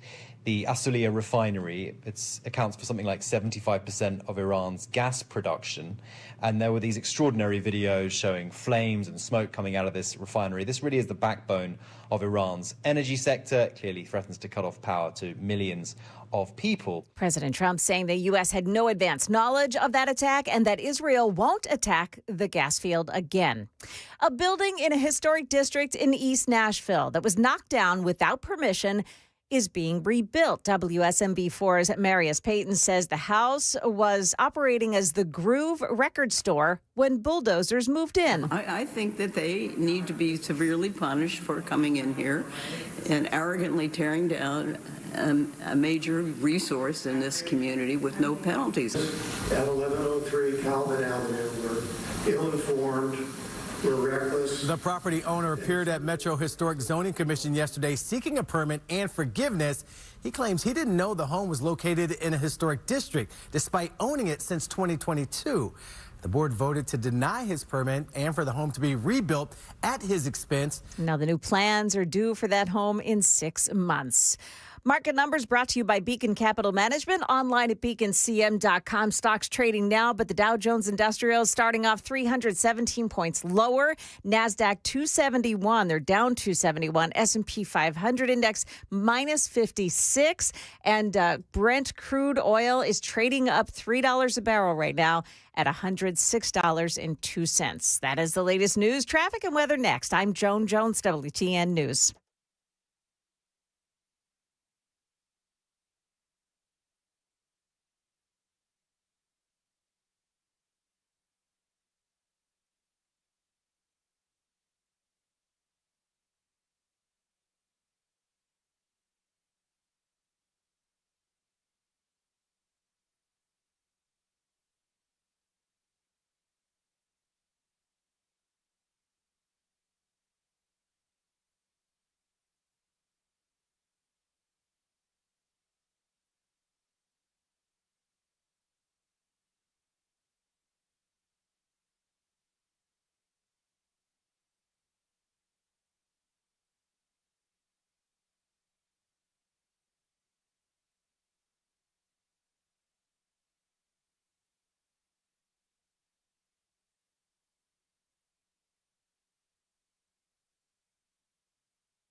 On 40 westbound in Mount Juliet this morning, it's a crash at the Wilson-Davidson County line. They're still working on it. It's in the left shoulder. Nolensville, Pike, and Woodbine, a crash at Thompson Lane. Another one on Jefferson Street in Meharry at 21st Avenue North. And just one more, Nippers Corner, Old Hickory Boulevard near Edmondson Pike. Traffic every 10 minutes every morning on Super Talk 99.7 WTN.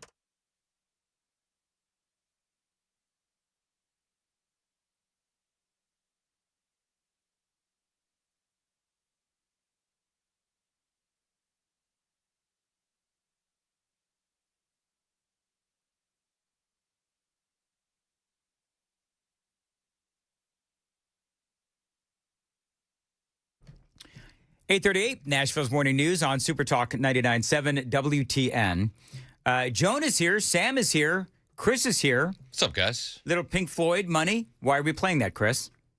Because we hit a new high score, Dan. We did. We did. What did we hit? Do you have the celebration ready? We this is big deal. This is a big deal. Play the soundbite. This is our excitement sound effect. Yes.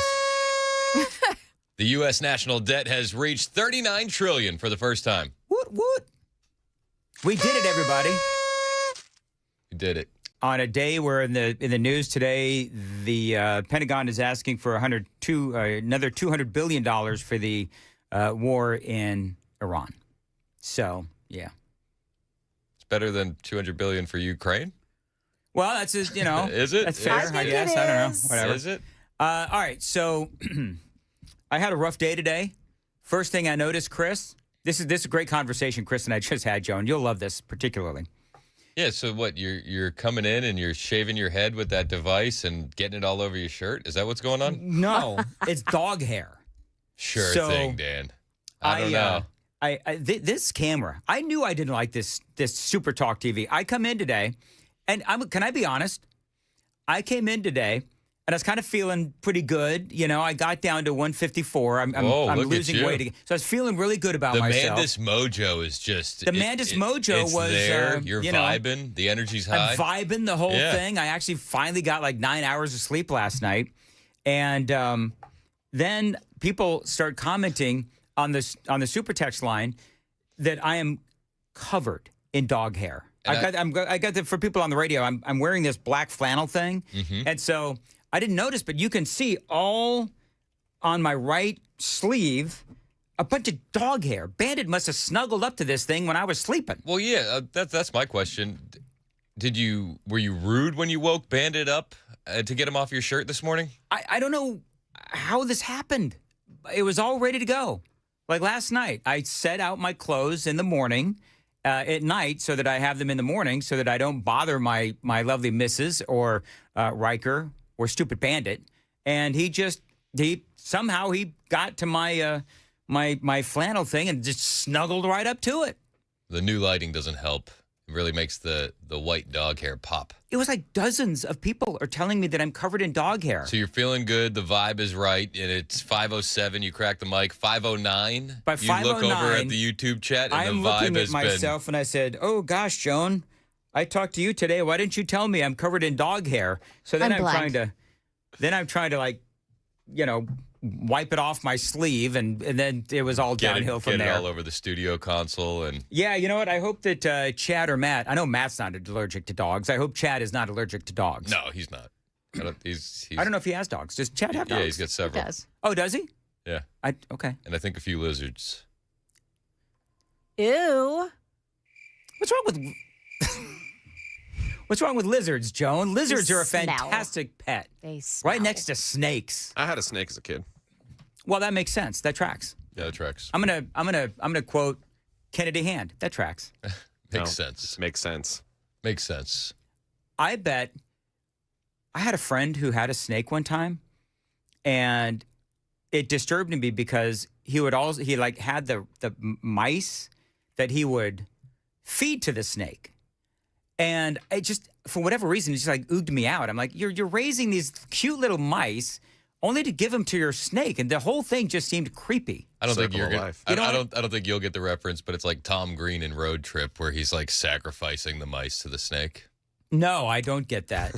You know it, right? You know exactly what I'm talking about. Joan, do you get that reference? Nope. You know what? A couple of boomers. Makes sense. Joan, I'm noticing something in these segments. I'm noticing that you and I are just like, these two age us by like about 10 years. Yeah. I think that's what it is. I thought this was interesting. And I'm going to go around the room. Research shows that 19 million Americans have seriously thought about shooting someone. Now, I feel like that number's low. That's How many people do we have in the country?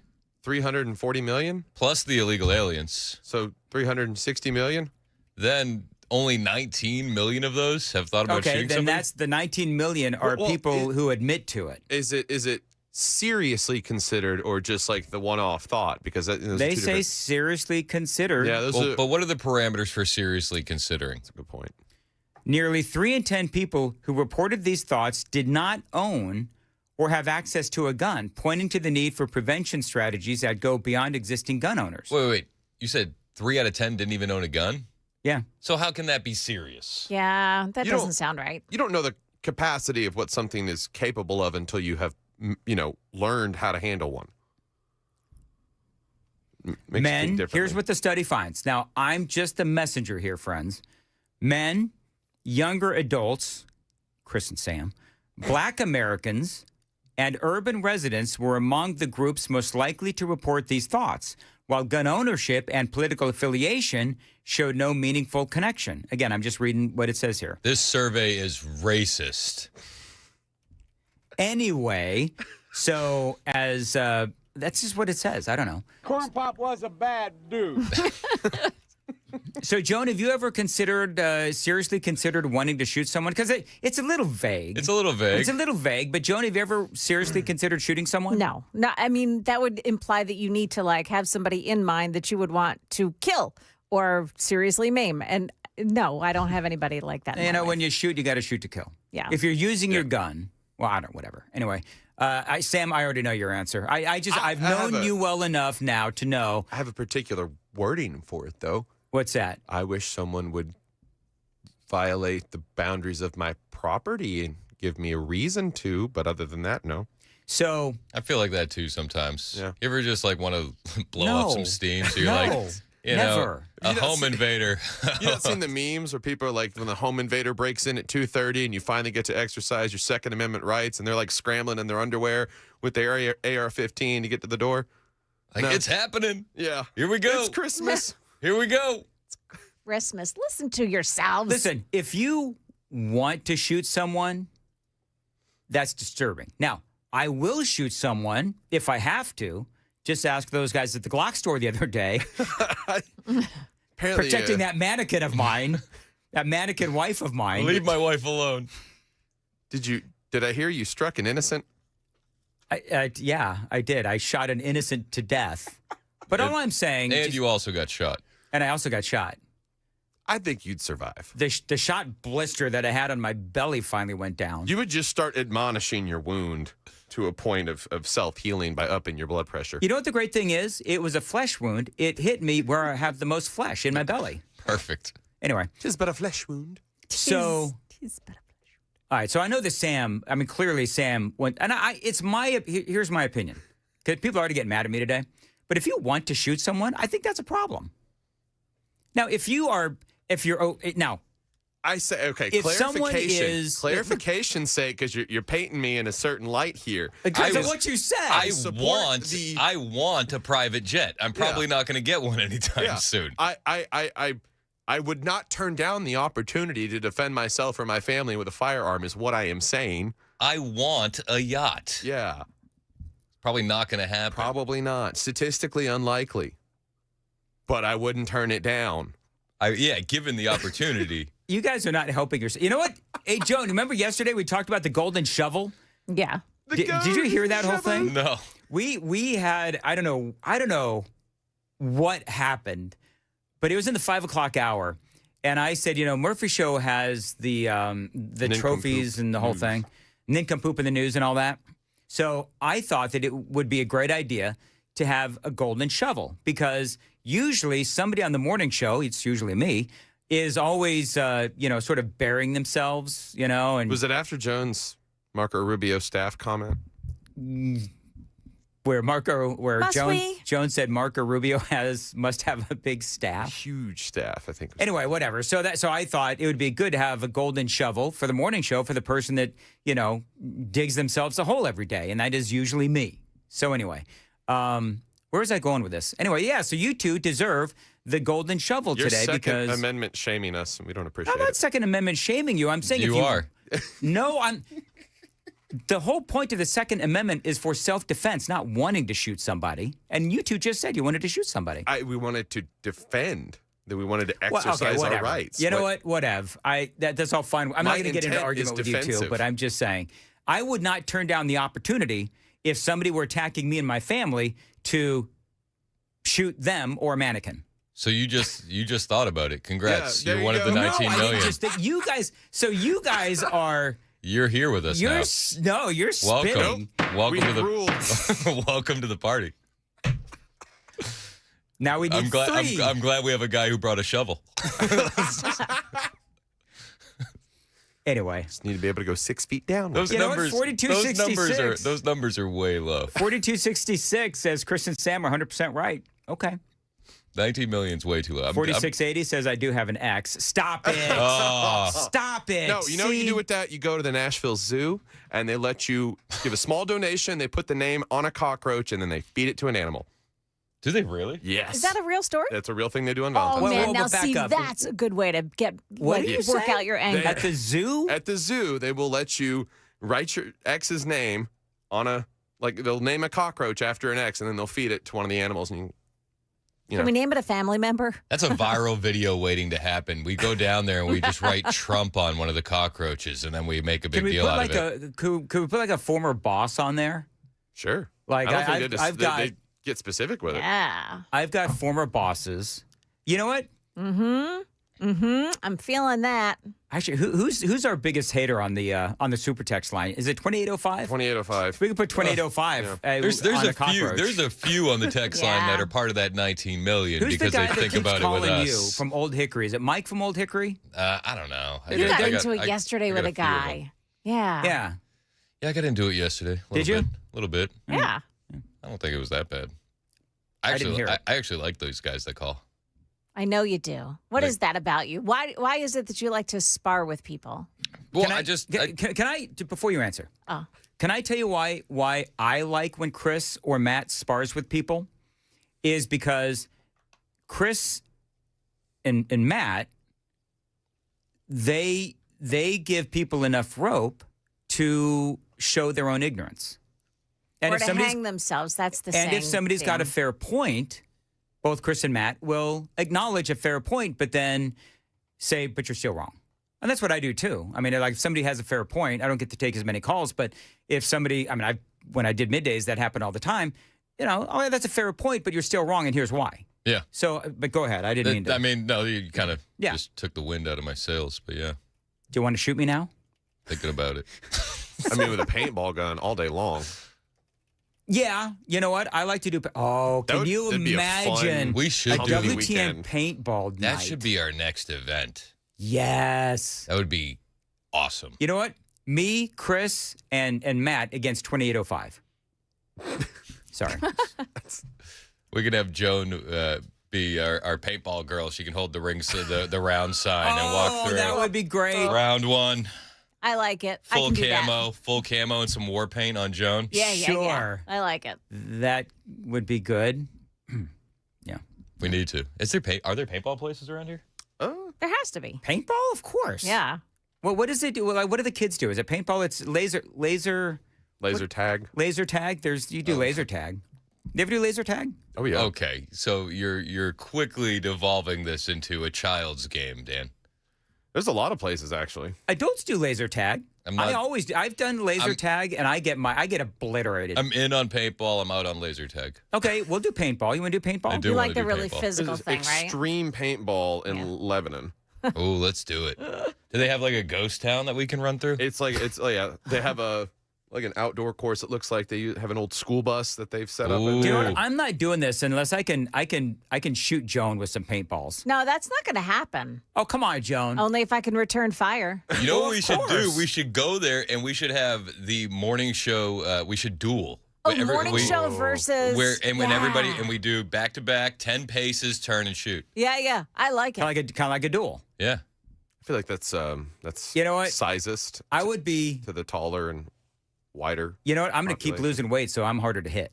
There you go.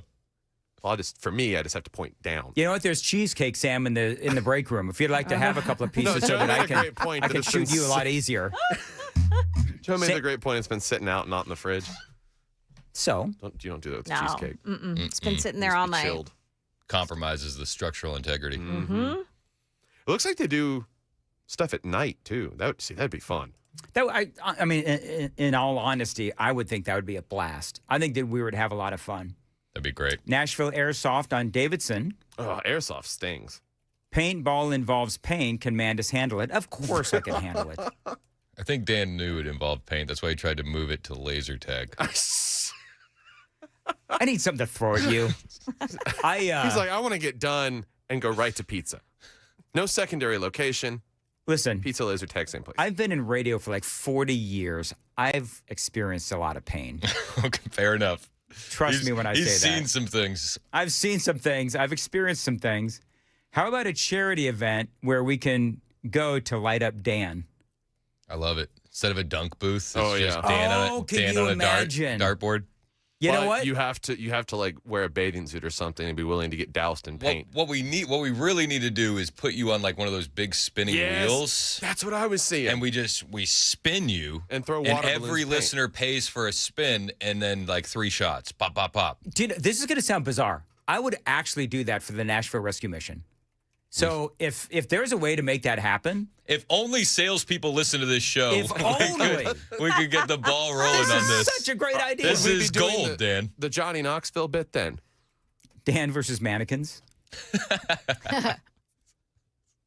Stay away from my wife. That's my purse. You know what's so funny? You. I know that when I left the Glock store the other day, they were openly laughing at me and shaking their heads. They were laughing with you, Dan. No. Wait. They were laughing at me. You think they waited till you left? Actually, you're right. They were kind of laughing. Probably the second the civilian died. All right, moving right along. It is 8:55 on Super Talk. Am I done with spots, Sam? DT McCall's. Oh, all right. Sorry, my bad. Joan, what's coming up in the news? Really? You're not going to do your spot? Okay. We'll tell you where gas prices are headed today. Speaking of which. After new strikes on Iran's energy sites. Also, a Senate committee has just voted on whether to confirm Markwayne Mullen to DHS or to advance that nomination. We'll tell you what happened. I mean, you see what I did there, right? Like somebody did I don't know what that is. I know what that is, but are you playing that, Sam? Yeah. You've been dropping that in all morning long, and it's bugging the crap out of me. So I don't Matt. know. Is that Matt? That's Matt doing a raspberry. Okay. But then I doing a raspberry. Well, you know what? That is so Murphy-like, isn't it? Anyway, so then Joan said, yeah, the gas prices. And I connected the two. That's what I did. Radio segue gold. 8:56. That's Marconi Worthy. 8:56 on Super Talk 99.7. Dan Mandis here for my friends at DT McCall's. They are my place to shop for furniture and appliances. I bought both from DT McCall's, and they can help you as well. They're always looking for ways to save you money. Check out their website right now, dtmccalls.com. You need a washing machine. They've got the GE Energy Star Ultra Fast Combo right now. With their rebate, you can save $800. It is now March, and of course, so we are starting to barbecue. And if you need a new grill, Louisiana Grills, they've got them at great prices for all budgets. Now, remember, at DT McCall's, they have as many of their items made right here in Tennessee as possible, and they've been around for 4 generations, over 100 years of treating people right. DT McCall's, 5 locations across Middle Tennessee, Carthage, Cookeville, Lebanon, Lafayette, and Franklin. Always online, dtmccalls.com.